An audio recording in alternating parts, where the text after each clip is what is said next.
ਸਤਿ ਸ਼੍ਰੀ ਅਕਾਲ। ਤੁਸੀਂ ਦੇਖ ਰਹੇ ਹੋ ਦਾ ਪੰਜ ਆਪ ਟੀਵੀ ਤੇ ਮੈਂ ਕੁਲਦੀਪ ਤੁਹਾਡਾ ਸਾਰਿਆਂ ਦਾ ਸਵਾਗਤ ਕਰਦੀ ਹਾਂ। ਅਸੀਂ ਅਕਸਰ ਆਪਣੇ ਪ੍ਰੋਗਰਾਮਾਂ ਦੇ ਵਿੱਚ ਤੁਹਾਨੂੰ ਕੁਝ ਨਵੀਆਂ ਤੇ ਖਾਸ ਸ਼ਖਸੀਅਤਾਂ ਦੇ ਰੂਬਰੂ ਕਰਦੇ ਹਾਂ। ਸੋ ਅੱਜ ਸਾਡੇ ਨਾਲ ਨੇ ਸੁਪ੍ਰਿਆ ਖੰਡਪੁਰ ਜੀ। ਉਹਨਾਂ ਦਾ ਫੀਲਡ ਵੀ ਬਿਲਕੁਲ ਨਵੇਕਲਾ ਤੇ ਬਹੁਤ ਹੀ ਖੂਬਸੂਰਤ ਹੈ ਤੇ ਇਸ ਫੀਲਡ ਦੇ ਵਿੱਚ ਉਹ ਕਿਸ ਤਰੀਕੇ ਨਾਲ ਆਏ, ਕੀ ਜਰਨੀ ਰਹੀ, ਉਹਦੇ ਬਾਰੇ ਸਾਡੇ ਨਾਲ ਉਹ ਆਪਣੇ ਜੋ ਹੈ ਗੱਲਾਂ ਰੱਖਣਗੇ ਤੇ ਮੈਨੂੰ ਉਮੀਦ ਹੈ ਕਿ ਉਹ ਤੁਹਾਨੂੰ ਬਹੁਤ ਪਸੰਦ ਵੀ ਆਉਣਗੀਆਂ। ਸੋ ਸਵਾਗਤ ਕਰਦੇ ਹਾਂ ਸੁਪ੍ਰਿਆ ਜੀ ਦਾ। ਸਤਿ ਸ਼੍ਰੀ ਅਕਾਲ। ਸਤਿ ਸ਼੍ਰੀ ਅਕਾਲ। ਕਿਵੇਂ, ਠੀਕ ਠਾਕ ਹੋ ਜੀ? ਬਹੁਤ ਵਧੀਆ ਜੀ। ਕਿ ਮੈਂ ਜਿਵੇਂ ਤੁਹਾਡੇ ਇੰਸਟਾ ਪੇਜ ਦੇਖੇ ਔਰ ਫੇਸਬੁੱਕ ਪੇਜ ਦੇਖੇ, ਤੁਸੀਂ ਬਹੁਤ ਜ਼ਿਆਦਾ ਐਕਟਿਵ ਰਹਿੰਦੇ ਹੋ ਉਹਨਾਂ 'ਤੇ। ਹਰ ਰੋਜ਼ ਨਵੀਆਂ ਐਕਸਰਸਾਈਜ਼ ਜਿਹੜੀਆਂ ਉਹ ਤੁਸੀਂ ਲੋਕਾਂ ਨੂੰ ਦੱਸਦੇ ਹੋ। ਸੋ ਇਹ ਸਾਰਾ ਕੁਝ ਜਿਹੜਾ ਹੈ ਉਹਦੇ ਬਾਰੇ ਅਸੀਂ ਗੱਲਬਾਤ ਕਰਾਂਗੇ। ਸੋ ਇਹ ਸਾਰਾ ਕੁਝ ਕਿਵੇਂ ਪੋਸੀਬਲ ਹੋਇਆ, ਕਿਉਂਕਿ ਜੋ ਮੈਂ ਦੇਖ ਰਹੀ ਹਾਂ ਤੁਹਾਡੀ ਬਹੁਤ ਹੀ ਯੰਗ ਏਜ ਹੈ, ਬਹੁਤ ਘੱਟ ਏਜ ਦੇ ਹੋ ਔਰ ਬੜੇ ਹੀ ਡਿਫਿਕਲਟ ਜਿਹੜੇ ਆ ਯੋਗਾ ਆਸਨ ਉਹ ਤੁਸੀਂ ਕਰਦੇ ਹੋ। ਸੋ ਜੇ ਸਟਾਰਟਿੰਗ ਬਾਰੇ ਗੱਲ ਕੀਤੀ ਜਾਵੇ, ਤੁਹਾਡੀ ਫੈਮਿਲੀ ਬੈਕਗਰਾਉਂਡ ਬਾਰੇ, ਤਾਂ ਉਹਦੇ ਬਾਰੇ ਮੈਂ ਚਾਹੁੰਦੀ ਹਾਂ ਦਰਸ਼ਕਾਂ ਨਾਲ ਜ਼ਰੂਰ ਕੁਝ ਸਾਂਝਾ ਕਰੋ। ਮੇਰਾ ਜਿਹੜਾ ਮੈਂ ਫੈਮਿਲੀ ਬੈਕਗਰਾਉਂਡ ਦੀ ਗੱਲ ਕਰਾਂ ਤੇ ਮੇਰੇ ਜਿਹੜੇ ਐਂਸੈਸਟਰਸ ਨੇ ਉਹ ਪਾਕਿਸਤਾਨ ਤੋਂ ਮਾਈਗ੍ਰੇਟ ਹੋਏ ਸੀ ਇੱਥੇ ਜੀ। ਤੇ ਮੇਰੇ ਦਾਰਜੀ, ਮੇਰੇ ਗ੍ਰੈਂਡਫਾਦਰ, ਉਹ ਫਰੀडम ਫਾਈਟਰ ਸੀ। ਅੱਛਾ ਜੀ। ਤੇ ਉਹਨਾਂ ਦਾ ਭਗਤ ਸਿੰਘ ਨਾਲ ਬੜਾ ਹੀ ਅੱਛੇ ਦੋਸਤ ਸੀ ਦੋਨੋਂ। ਅੱਛਾ ਜੀ। ਮੇਰੇ ਦਾਰਜੀ ਤੇ ਭਗਤ ਸਿੰਘ ਬੜੇ ਅੱਛੇ ਦੋਸਤ ਸੀ। ਤੇ ਨਾਮ ਅਗਰ ਤੁਸੀਂ ਆਪਣੇ ਦਾਰਜੀ ਦਾ ਨਾਮ? ਸਰਦਾਰ ਹਰਨਾਮ ਸਿੰਘ। ਅੱਛਾ ਜੀ। ਹਾਂਜੀ ਜੀ। ਤੇ ਉਹਨਾਂ ਨੇ ਇਕੱਠੇ 15 ਦਿਨ ਦਾ ਫਾਸਟ ਵੀ ਕੀਤਾ ਸੀ ਜੇਲ੍ਹ ਵਿੱਚ, ਬ੍ਰਿਟਿਸ਼ ਐਰਾ ਟਾਈਮ। ਜੀ। ਤੇ ਮੇਰੀ ਬੀਜੀ ਦੱਸਦੇ ਹੁੰਦੇ ਸੀ ਕਿ ਮੇਰੇ ਦਾਰਜੀ ਨੇ ਆਪਣੇ ਫਾਦਰ ਤੋਂ ਬੰਦੂਕ, ਕਿਉਂਕਿ ਉਹ ਵੀ ਪੁਲਿਸ ਵਿੱਚ ਸੀਗੇ ਜਦੋਂ ਬ੍ਰਿਟਿਸ਼ ਰੂਲ ਸੀਗਾ ਜੀ, ਤੇ ਉਹਨਾਂ ਨੇ ਉੱਥੋਂ ਉਹਨਾਂ ਤੋਂ ਉਹਨਾਂ ਦੀ ਪਿਸਤੌਲ ਜਿਹੜੀ ਗਨ ਹੁੰਦੀ ਹੈ ਉਹ ਲੈ ਕੇ ਭਗਤ ਸਿੰਘ ਨੂੰ ਦਿੱਤੀ ਸੀ। ਓਕੇ। ਕਿਉਂਕਿ ਭਗਤ ਸਿੰਘ ਨੂੰ ਲੋੜ ਸੀ ਉਸ ਟਾਈਮ। ਇਹ ਸਟੋਰੀ ਬੜੀ ਪਪੂਲਰ ਵੀ ਹੈਗੀ ਹੈ। ਓਕੇ। ਤੁਸੀਂ ਅਗਰ ਗੂਗਲ ਕਰੋਗੇ ਤੁਹਾਨੂੰ ਪਤਾ ਲੱਗੇਗਾ। ਪਰ ਹਾਂ, ਇਹ ਹੈ ਕਿ ਦਾਰਜੀ ਦਾ ਨਾਂ ਨਹੀਂ ਹੈ, ਪਰ ਹੈ, ਇਹ ਗੂਗਲ ਵਿੱਚ ਵੀ ਹੈਗੀ ਹੈ। ਕਾਫੀ ਪਪੂਲਰ ਸਟੋਰੀ ਹੈ ਕਿ ਉਹਨਾਂ ਨੂੰ ਬੰਦੂਕ ਚਾਹੀਦੀ ਸੀ ਭਗਤ ਸਿੰਘ ਨੂੰ ਤੇ ਮੇਰੇ ਦਾਰਜੀ ਨੇ ਹੀ ਲਿੱਤੀ ਸੀ ਆਪਣੇ ਫਾਦਰ ਤੋਂ, ਕਿਉਂਕਿ ਉਹ ਉਸ ਟਾਈਮ ਪੁਲਿਸ ਵਿੱਚ ਸੀਗੇ। ਜੀ ਜੀ। ਤੇ ਉਸ ਤੋਂ ਬਾਅਦ ਜਦੋਂ ਇਹ ਇੱਥੇ ਆਏ ਤੇ ਪਾਰਟੀਸ਼ਨ ਤੋਂ ਬਾਅਦ ਤਾਂ ਮੇਰੇ ਦਾਰਜੀ ਨੂੰ ਵੀ ਬੜਾ ਆਯੁਰਵੇਦਾ ਦਾ ਸ਼ੌਂਕ ਸੀ। ਮੇਰੇ ਫਾਦਰ ਦੀ ਗੱਲ ਕਰੀਏ ਤੇ my father is also very connected to nature. ਉਹਨਾਂ ਨੂੰ ਨੇਚਰ ਦਾ ਬੜਾ ਸ਼ੌਂਕ ਹੈ, ਗਾਰਡਨਿੰਗ ਦਾ ਬੜਾ ਸ਼ੌਂਕ ਹੈ। ਮੇਰੀ ਮਦਰ ਜਿਹੜੀ ਹੈ ਉਹ ਵੀ ਬਹੁਤ ਜ਼ਿਆਦਾ ਨੈਚੁਰਲ, ਤੇ ਉਹਨਾਂ ਨੇ ਹੀ ਬਚਪਨ ਤੋਂ ਹੀ ਸਾਡਾ ਜਿਹੜਾ ਲਾਈਫ ਸਟਾਈਲ ਹੈ ਉਹ ਆਯੁਰਵੇਦਾ ਦੇ, ਮੈਨੂੰ ਨਹੀਂ ਪਤਾ ਸੀ ਕਿ ਆਯੁਰਵੇਦਾ ਹੈ, ਪਰ ਹਾਂ ਬੜਾ ਆਰਗੈਨਿਕ ਜਿਹੜਾ ਲਾਈਫ ਸਟਾਈਲ ਹੈ। ਕਿਉਂਕਿ ਮੇਰੇ ਜਿਹੜੇ ਨਾਨਾ ਜੀ ਸੀਗੇ ਉਹ ਵੀ ਆਰਮੀ ਵਿੱਚ ਸੀਗੇ ਜੀ। ਤੇ ਮੇਰੇ ਨਾਨਾ ਜੀ ਨੇ ਉਸ ਟਾਈਮ ਜਦੋਂ ਮੇਰੇ ਮੰਮੀ ਛੋਟੇ ਸੀਗੇ, ਉਹਨਾਂ ਨੇ ਆਪਣੇ ਲੌਨ ਵਿੱਚ, ਗਾਰਡਨ ਵਿੱਚ ਸੈਲਰੀ ਲਗਾਉਂਦੇ ਸੀ। ਸੈਲਰੀ ਅੱਜ ਦੀ ਡੇਟ ਵਿੱਚ ਹੀ ਕਈ ਲੋਕਾਂ ਨੂੰ ਨਹੀਂ ਪਤਾ ਸੈਲਰੀ ਕੀ ਹੁੰਦਾ ਹੈ। ਤਾਂ ਸਾਰਾ ਸੈਲਡ, ਆਪਣਾ ਸੈਲਡ ਵਾਲੀ ਚੀਜ਼ਾਂ ਸਾਰੀ ਆਪਣੇ ਘਰ ਹੀ ਲਗਾਣੀ। ਮੇਰੀ ਮੰਮੀ ਦੇ ਵੀ ਬਹੁਤ ਅੱਛੀ ਡਾਇਟ ਰਹਿੰਦੀ ਸੀ, ਇਸੇ ਕਰਕੇ ਨੈਚੁਰਲ ਡਾਇਟ।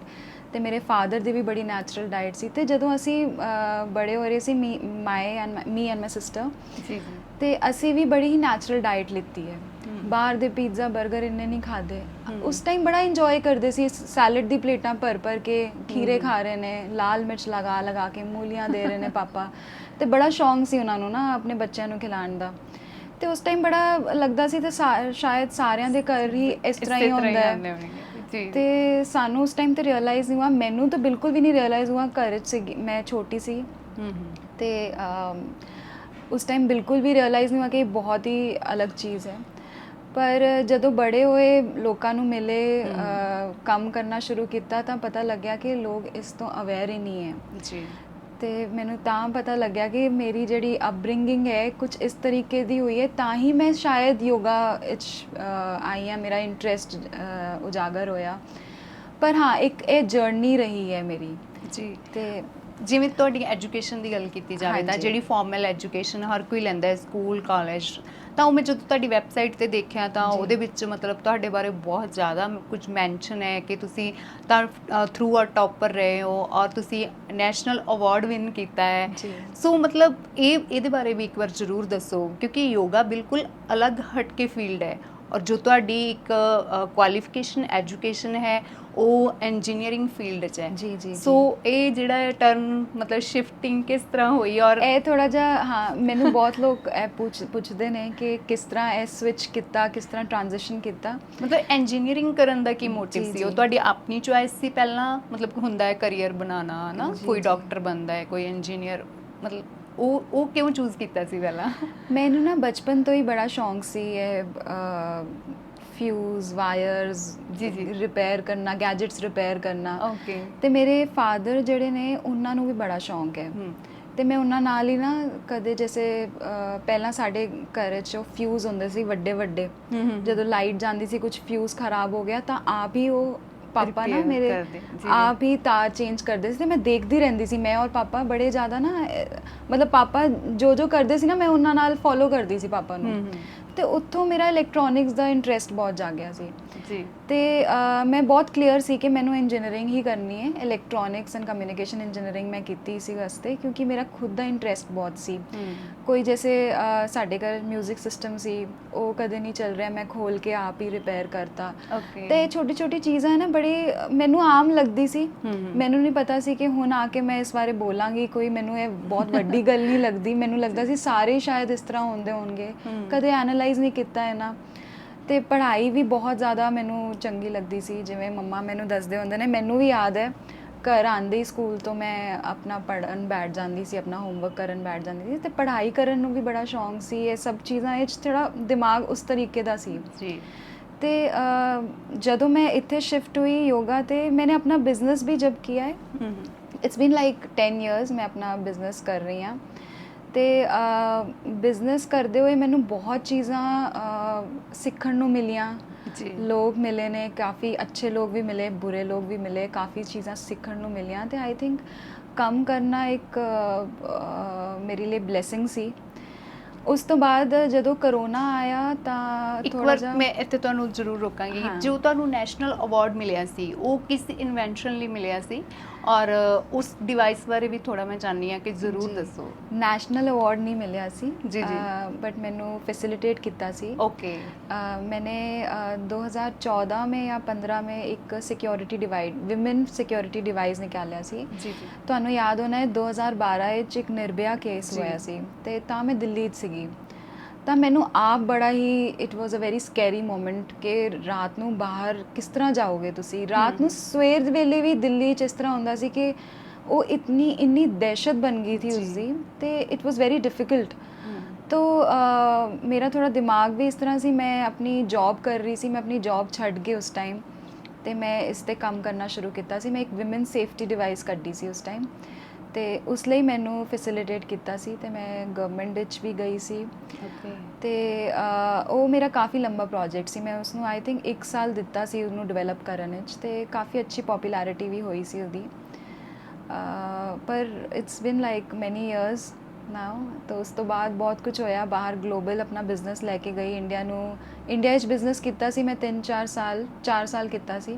उस तो बाद मैं बाहर मैनू पता नहीं किस तरह एक कॉलिंग आई कि मैनू बाहर एक्सपैंड करना चाहिए तो मैं बाहर कल्ली ट्रैवल करती सी।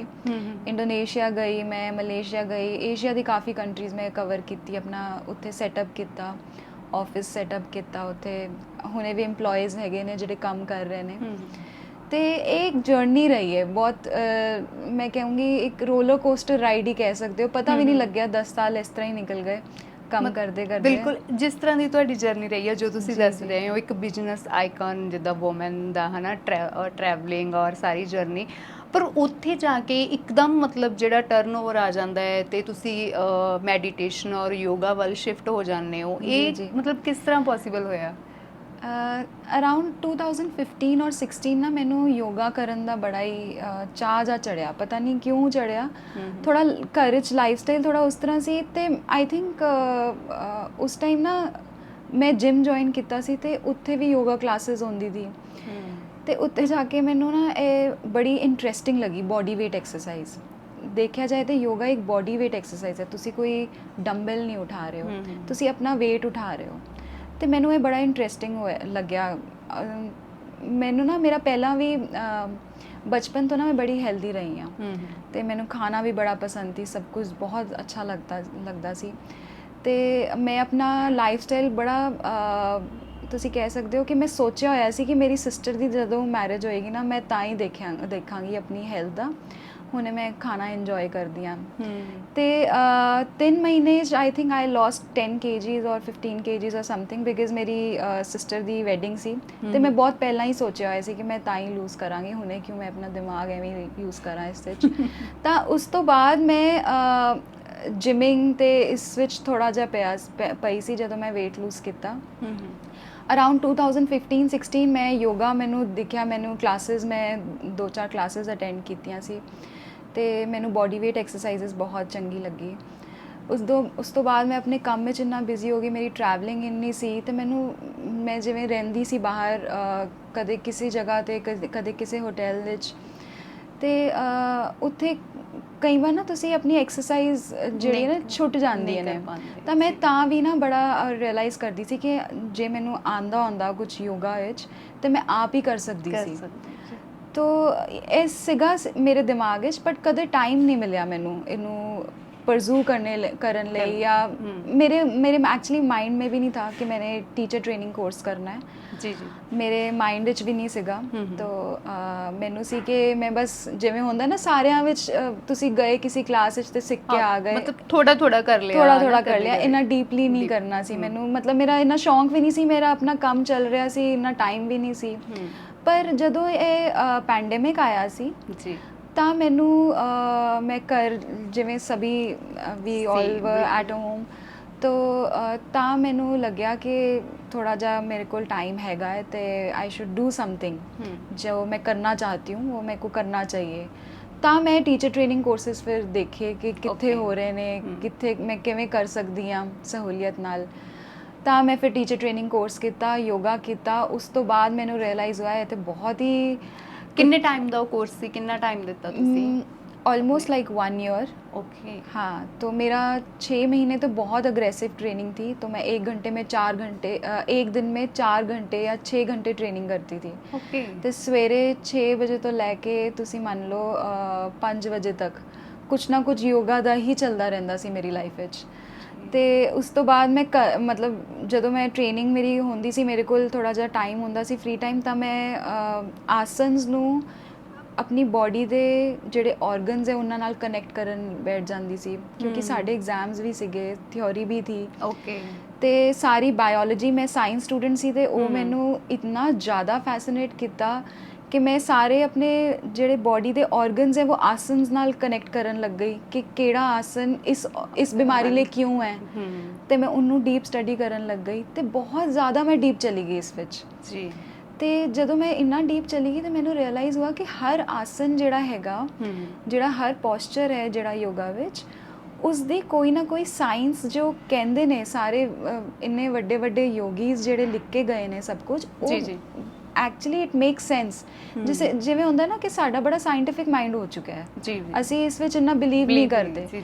ਪਰ ਜੇ ਤੁਸੀਂ ਇਹਨੂੰ ਸਾਇੰਟੀਫਿਕਲੀ ਵੀ ਦੇਖੋਗੇ ਤੇ ਹਰ ਇੱਕ ਬਾਡੀ ਦਾ ਪਾਰਟ ਜਿਹੜਾ ਹੈ ਉਹ ਆਸਨ ਨਾਲ ਕਿਸੇ ਨਾ ਕਿਸੇ ਤਰੀਕੇ ਲਿੰਕ ਹੋ ਰਿਹਾ ਹੈ। ਤਾਂ ਹੀ ਕਹਿੰਦੇ ਆ ਕਿ ਇੱਕ ਇਹ ਵਾਲਾ ਆਸਨ ਕਰੋਗੇ ਤਾਂ ਇਹ ਇਸ ਪ੍ਰੋਬਲਮ ਵਿੱਚ, ਜਿਵੇਂ ਤੁਸੀਂ ਕਹਿ ਸਕਦੇ ਹੋ ਕੋਈ ਡਾਈਜੈਸ਼ਨ ਪ੍ਰੋਬਲਮ ਹੈ, ਕੋਈ ਲਿਵਰ ਪ੍ਰੋਬਲਮ ਹੈ, ਉਸ ਦਾ ਕੋਈ ਇੱਕ ਮੀਨਿੰਗ ਹੈ ਉਸ ਦੇ ਬਿਹਾਈਂਡ। कोई एक आसन जड़ा है वो तुसी सपोजली आप ट्विस्टिंग पोस्चर कर रहे हो, तो वो एक आप अगर उसको डीपली देखोगे, उसकी साइंस देखोगे, उसका एक मीनिंग है। वो क्यों आपकी डाइजेस्टिव इश्यूज सॉल्व करेगा, उसका एक मीनिंग है and it is very interesting. रब ने इन्नी सोहनी चीज़ बनाई है। मैं तुहानू एक दसदी हाँ, जदों असीं पढ़ रहे सी तां मैं ना कुछ मैं एक्सरे कराया सी जी। ਤੇ ਮੈਂ ਦੇਖਿਆ ਜਦੋਂ ਅਸੀਂ ਪੜ੍ਹਾਇਆ ਸਾਨੂੰ ਤੇ ਉਹਨਾਂ ਨੇ ਦੱਸਿਆ ਕਿ ਸਾਡੇ ਰਿਬਸ ਹੁੰਦੇ ਨੇ, वी कांट इमेजिन राइट, हमने कभी देखा नहीं है कि हमारी अंदर से बॉडी कैसे दिखती है। तो जब मैंने एक्सरे कराया तो मेरे को अपना हार्ट भी दिख रहा है, रिब्स भी दिख रही है। तो मतलब ऐसा है कि रब ने सब कुछ दिता होया ਤੁਹਾਨੂੰ, ਸਾਰੇ ਆਰਗਨਸ ਨੂੰ ਪ੍ਰੋਟੈਕਟ ਕਰਨ ਲਈ ਤੁਹਾਨੂੰ ਇੱਕ ਸ਼ੀਲਡ ਦੇ ਦਿੱਤੀ ਰਿਬਸ ਦੇ ਅੰਦਰ ਵੀ ਇੰਨਾ ਜ਼ਿਆਦਾ ਫੇਸ਼ੀਆਸ ਟਿਸ਼ੂਜ਼ ਲਿਗਾਮੈਂਟਸ ਇੰਨੇ ਜ਼ਿਆਦਾ ਹੁੰਦੇ ਨੇ ਕਿ ਜੇ ਤੁਹਾਨੂੰ ਕੋਈ ਹਿੱਟ ਕਰੇ ਤੁਹਾਡੇ ਆਰਗਨਸ ਤਾਂ ਵੀ ਬਚ ਜਾਂਦੇ ਨੇ। ਤੇ ਬੜੀ ਹੀ ਸੋਹਣੀ ਚੀਜ਼ ਹੈ, ਅੰਦਰੋਂ ਤੁਸੀਂ ਬੋਡੀ ਜੇ ਸਟੱਡੀ ਕਰੋਗੇ ਬੜੀ ਸੋਹਣੀ ਚੀਜ਼ ਹੈ ਇਹ। ਤਾਂ ਇਹ ਚੀਜ਼ ਮੈਨੂੰ ਇੰਨੀ ਫੈਸੀਨੇਟ ਕਰਨ ਲੱਗ ਗਈ ਕਿ ਮੈਂ ਸੋਚਿਆ ਕਿ ਇਹ ਚੀਜ਼ ਤਾਂ ਲੋਕਾਂ ਨੂੰ ਦੱਸਣੀ ਪੈਣੀ ਹੈ, ਇਹ ਬਹੁਤ ਜ਼ਿਆਦਾ ਅੱਛੀ ਚੀਜ਼ ਹੈ ਕਿ ਤੁਸੀਂ ਇੱਕ ਆਸਨ ਕਰੋਗੇ ਰੈਗੂਲਰਲੀ 21 ਦਿਨ ਲਈ, ਤੁਹਾਨੂੰ ਆਪਣੇ ਵਿੱਚ ਇੰਨੀ ਜ਼ਿਆਦਾ ਚੇਂਜਸ ਦਿਖਣਗੀਆਂ। ਤਾਂ ਹੀ ਮੈਨੂੰ ਇਹ ਚੀਜ਼ ਜਿਹੜੀ ਹੈ ਯੋਗਾ ਮੈਨੂੰ ਆਪਣੇ ਵੱਲ ਖਿੱਚਦਾ ਰਿਹਾ, ਮੈਂ ਕਹਿ ਸਕਦੀ ਹਾਂ, ਯੋਗਾ ਖਿੱਚਦਾ ਰਿਹਾ ਮੈਨੂੰ। ਤਾਂ ਜਦੋਂ ਮੈंने ਇਹ ਕੰਪਲੀਟ ਕੀਤਾ ਟੀਚਰ ਟ੍ਰੇਨਿੰਗ ਕੋਰਸ, ਤਾਂ ਮੈਂ ਆਪਣੇ ਕੰਮ ਵਿੱਚ ਪੈ ਗਈ ਦੁਬਾਰਾ ਜੀ। ਤੇ ਮੈਂ ਜਦੋਂ ਕੰਮ ਕਰਦੀ ਸੀ ਮੈਨੂੰ ਲੱਗਦਾ ਸੀ ਨਹੀਂ ਮੈਂ ਇੰਨਾ ਡੀਪ ਸਟੱਡੀ ਕੀਤਾ ਹੈ ਤਾਂ ਮੈਨੂੰ ਥੋੜਾ ਜਿਹਾ ਕੁਝ ਕਰਨਾ ਚਾਹੀਏ ਯੋਗਾ ਵਿੱਚ। that's how I transitioned. I took a break. मैंने अपने काम तो ब्रेक लेता and then I started doing yoga professionally ताकि मैं लोगों ਨੂੰ ਦੱਸ ਸਕਾਂ ਕਿ ਹੈ ਕੀ ਯੋਗਾ ਕੀ ਚੀਜ਼ ਹੈ। ਤੁਸੀਂ ਉਹਦੇ ਲਈ ਕਿਹੜੇ ਪਲੇਟਫਾਰਮ ਯੂਜ਼ ਕਰਦੇ ਹੋ ਲੋਕਾਂ ਤੱਕ ਪਹੁੰਚਣ ਦੇ ਲਈ? ਜੀ ਹੁਣੇ ਮੈਂ ਸੋਸ਼ਲ ਮੀਡੀਆ ਹੀ ਕਰ ਰਹੀ ਹਾਂ। ਇੰਸਟਾਗ੍ਰਾਮ ਵਿੱਚ ਮੈਂ ਕਾਫੀ ਕੁਝ ਪਾਉਂਦੀ ਹਾਂ ਤੇ ਮੈਂ ਹੁਣੇ 2 ਹਫ਼ਤੇ ਪਹਿਲੇ ਇੱਕ YouTube ਚੈਨਲ ਖੋਲ੍ਹਿਆ ਹੈ ਤੇ ਉਸ ਵਿੱਚ ਮੈਂ ਕਾਫੀ ਸੀਰੀਜ਼, ਮੈਂ ਹੁਣੇ weight loss ਸੀਰੀਜ਼ ਵੀ ਪਾਈ ਹੈ ਕਿਉਂਕਿ ਲੋਕਾਂ ਨੂੰ ਬਹੁਤ ਦਿੱਕਤ ਹੈ weight loss ਲਈ। ਤੇ weight loss ਸੀਰੀਜ਼ ਮੈਂ ਸ਼ੁਰੂ ਕੀਤੀ ਹੈ। ਕੁਝ ਬੈਕ ਪੇਨ ਦੀ ਮੈਂ ਐਕਸਰਸਾਈਜ਼ ਪਾਉਂਦੀ ਹਾਂ, ਹਰ ਹਫ਼ਤੇ 3 ਵੀਡੀਓਜ਼ ਪਾਉਂਦੀ ਹਾਂ ਤੇ ਜਿਹੜਾ ਛੋਟਾ ਮੋਟਾ ਜੋ ਵੀ ਮੈਂ ਕਰ ਸਕਦੀ ਹਾਂ ਮੈਂ ਕਰ ਰਹੀ ਹਾਂ ਹੁਣੇ ਜਿੰਨਾ ਕੁਝ ਹੋ ਪਾ ਰਿਹਾ। ਤੇ ਫਿਲਹਾਲ ਜਿੱਦਾਂ ਆਨਲਾਈਨ ਕਲਾਸਿਸ ਦਾ ਇਸ ਤਰ੍ਹਾਂ ਦਾ ਵੀ ਕੁਝ ਸ਼ੁਰੂ ਕੀਤਾ ਤੁਸੀਂ? ਆਨਲਾਈਨ ਕਲਾਸਿਸ ਮੈਂ ਕਰ ਰਹੀ ਹਾਂ, ਅਗਲੇ ਮਹੀਨੇ ਤੋਂ ਕਰਾਂਗੀ ਮੈਂ ਜੀ। ਤੇ ਹੁਣੇ ਮੈਂ ਇੰਨੀ ਜ਼ਿਆਦਾ ਇਸ ਵਿੱਚ ਵੀਡੀਓਜ਼ ਬਣਾਉਣੇ 'ਚ ਇੰਨੀ ਬਿਜ਼ੀ ਹੋ ਗਈ ਹਾਂ ਕਿ ਥੋੜਾ ਜਿਹਾ ਮੈਨੂੰ ਹੈ ਕਿ ਪਹਿਲਾਂ ਇਹ ਵੀ ਕਰ ਲਾਂ ਉਹ ਵੀ ਕਰ ਲਾਂ। ਹੁਣੇ ਦਿਮਾਗ ਮੇਰਾ ਚੱਲ ਰਿਹਾ ਹੈ ਕਿ ਕਿਸ ਪਾਸੇ ਮੈਂ ਜਾ ਸਕਦੀ ਹਾਂ। ਇਸ ਤੋਂ ਇਲਾਵਾ ਵੀ ਇੱਕ ਮੈਂ ਰਿਟਰੀਟ ਲਈ ਵੀ ਪਲਾਨ ਕੀਤਾ ਹੋਇਆ ਹੈ ਕਿ ਲੋਕ ਆਪਣੇ ਥੋੜਾ ਜਿਹਾ ਜਿਵੇਂ ਹੁੰਦਾ ਨਾ ਬ੍ਰੇਕ ਲੈ ਸਕਦੇ ਆ ਜਿੱਥੇ ਉਹ ਯੋਗਾ ਵੀ ਥੋੜਾ ਸਿੱਖ ਸਕਦੇ ਆ, ਥੋੜਾ ਇੰਜੋਏ ਵੀ ਕਰ ਸਕਦੇ ਆ, ਸਪਿਰਿਚੁਅਲਿਟੀ ਆਪਣੀ ਲਾਈਫ ਵਿੱਚ ਲਾ ਸਕਦੇ ਨੇ।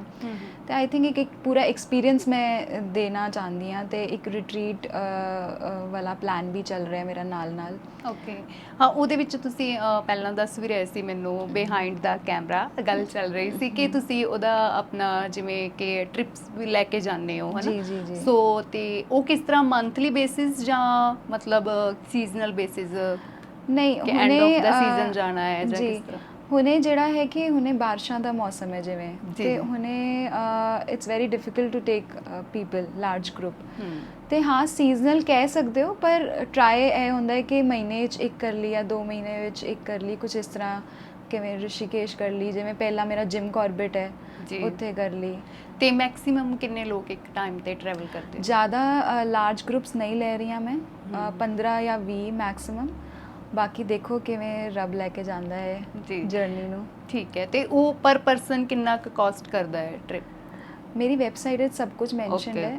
ਠੀਕ ਹੈ, ਤੇ ਉੱਥੇ ਜਿਹਨੂੰ ਵੀ ਹੋਗਾ ਇੰਟਰਸਟ ਉਹ ਉੱਥੇ ਜਾ ਕੇ ਦੇਖ ਸਕਦਾ ਹੈ। ਤੁਸੀਂ ਵਿਜ਼ਿਟ ਕਰ ਸਕਦੇ ਹੋ ਵੈਬਸਾਈਟ, ਸਾਡੀ ਸਕਰੀਨ ਤੇ ਫਲੈਸ਼ ਹੋ ਰਿਹਾ ਹੈ ਤੇ ਕੰਟੈਕਟ ਵੀ ਕਰ ਸਕਦੇ ਆ ਇਨਕੁਆਇਰੀ ਦੇ ਲਈ, ਉਹ ਵੀ ਫਲੈਸ਼ ਹੋ ਰਿਹਾ ਹੈ ਨੰਬਰ। ਸੋ ਜੇ ਅਸੀਂ ਗੱਲ ਅੱਗੇ ਕਰੀਏ ਤਾਂ ਮੈਨੂੰ ਇਹ ਲੱਗਦਾ ਹੈ ਕਿ ਲੋਕ ਜਿਹੜੇ ਹੈ ਉਹ ਡਾਈਟ ਕੌਨਸ਼ੀਅਸ ਵੀ ਬਹੁਤ ਹੋ ਰਹੇ ਆ ਅੱਜ ਕੱਲ੍ਹ। ਸੋ ਡਾਈਟ ਦਾ ਯੋਗਾ ਦੇ ਨਾਲ ਕੀ ਕੰਬੀਨੇਸ਼ਨ ਹੋਣਾ ਚਾਹੀਦਾ ਹੈ? ਕਿਸ ਤਰ੍ਹਾਂ ਦੀ ਡਾਈਟ ਹੈ ਜਿਹੜੀ ਉਹ ਫੋਲੋ ਕਰਨੀ ਚਾਹੀਦੀ ਹੈ?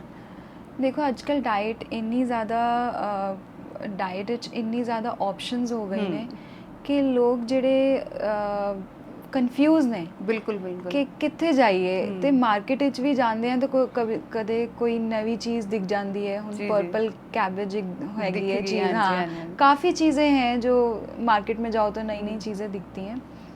पर ਜਿਹੜਾ ਮੇਰਾ ਮੰਨਣਾ ਹੈ ਉਹ ਹੈ ਕਿ ਬਿਲਕੁਲ ਲੋਕਲ ਖਾਣਾ ਖਾਈਏ। ਜਿੱਥੇ ਵੀ ਹੋ ਤੁਸੀਂ ਸੀਜ਼ਨਲ ਖਾਣਾ ਖਾਓ, ਲੋਕਲ ਖਾਣਾ ਖਾਓ, ਕੋਈ ਇੰਨੀ ਫੈਂਸੀ ਚੀज़ें ਕਰਨ ਦੀ ਲੋੜ ਨਹੀਂ ਹੈ।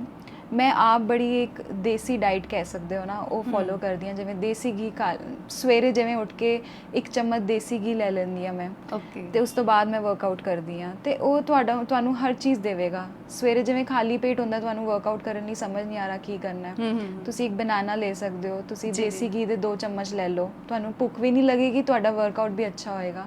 ਤੇ ਮੈਂ ਇਸ ਡਾਈਟ ਜਿਵੇਂ ਤੁਸੀਂ ਬੋਲ ਰਹੇ ਹੋ, ਮੈਂ ਇਹੋ ਜਿਹੀ ਡਾਈਟ ਜਿਹੜੀ ਹੈ ਨਾ ਇਸ ਵਿੱਚ ਬਿਲੀਵ ਕਰਦੀ ਹਾਂ। ਸਸਟੇਨੇਬਲ ਡਾਈਟ ਕਹਿ ਸਕਦੇ ਹੋ। ਘਰ ਦਾ ਖਾਣਾ ਖਾਓ, ਰੋਟੀ ਸਬਜ਼ੀ। ਹੁਣ ਬਹੁਤ ਲੋਕ ਘੀਆ ਤੋਰੀ ਨਹੀਂ ਖਾਂਦੇ ਹੈ ਨਾ, ਮੈਨੂੰ ਬਹੁਤ ਜ਼ਿਆਦਾ ਪਸੰਦ ਹੈ ਘੀਆ ਤੋਰੀ। ਤੇ ਤੁਸੀਂ ਥੋੜਾ ਜਿਹਾ ਇੰਸਟੈਡ ਆਫ ਗੋਇੰਗ ਫॉर ਸੱਚ fancy things go for sustainable diet ਜਿਹੜੀ ਸਾਡੀ ਯੂ نو ਫਰੈਸ਼ ਬਿਲਕੁਲ, ਵੈਜੀਟੇਬਲਸ ਜਿਹੜੀ ਹੁੰਦੀਆਂ ਨੇ ਉਸ ਨੂੰ ਪ੍ਰੈਫਰ ਕਰੋ। ਦੇਖੋ ਤੁਹਾਡੇ ਦਾਦਾ ਦਾਦੀ ਕੀ ਖਾਂਦੇ ਸੀ, ਜੀ ਆਈ ਥਿੰਕ ਉਹ ਵਾਲੀ ਡਾਈਟ ਜਿਹੜੀ ਹੈ ਨਾ ਉਹੀ ਸਸਟੇਨੇਬਲ ਹੈ ਸਾਡੇ ਲਈ। ਤੇ ਯੋਗਾ ਦੇ ਬਾਰੇ ਜੇ ਅਸੀਂ ਗੱਲ ਕਰੀਏ ਤਾਂ ਕੀ ਯੋਗਾ ਦਾ ਵੀ ਇਸ ਤਰੀਕੇ ਨਾਲ ਹੁੰਦਾ ਕਿ ਸੀਜ਼ਨਲ, ਅਗਰ ਤੁਸੀਂ ਜਿਸ ਤਰੀਕੇ ਨਾਲ ਹੁਣ ਅਸੀਂ ਬਹੁਤ ਜ਼ਿਆਦਾ ਗਰਮੀ ਦੇ ਵਿੱਚ ਮੌਸਮ ਦੇ ਵਿੱਚ ਸੀ, ਸਮਰ, ਔਰ ਦੈਨ ਫਿਰ ਇਸ ਤੋਂ ਬਾਅਦ ਵਿੰਟਰ ਸਟਾਰਟ ਹੋਣ ਵਾਲੇ ਹੈ ਹਨਾ, ਤਾਂ ਉਹਦੇ ਨਾਲ ਜਿੱਦਾਂ ਬਾਡੀ ਆਲਰੇਡੀ ਸਮਰ ਹੈ, ਬਾਡੀ 'ਚ ਹੀਟ ਹੈ, ਸੋ ਮਤਲਬ ਯੋਗਾ ਐਕਸਰਸਾਈਜ਼ਸ ਦਾ ਵੀ ਸੀਜ਼ਨਲ ਕੋਈ ਫਰਕ ਹੁੰਦਾ ਹੈ?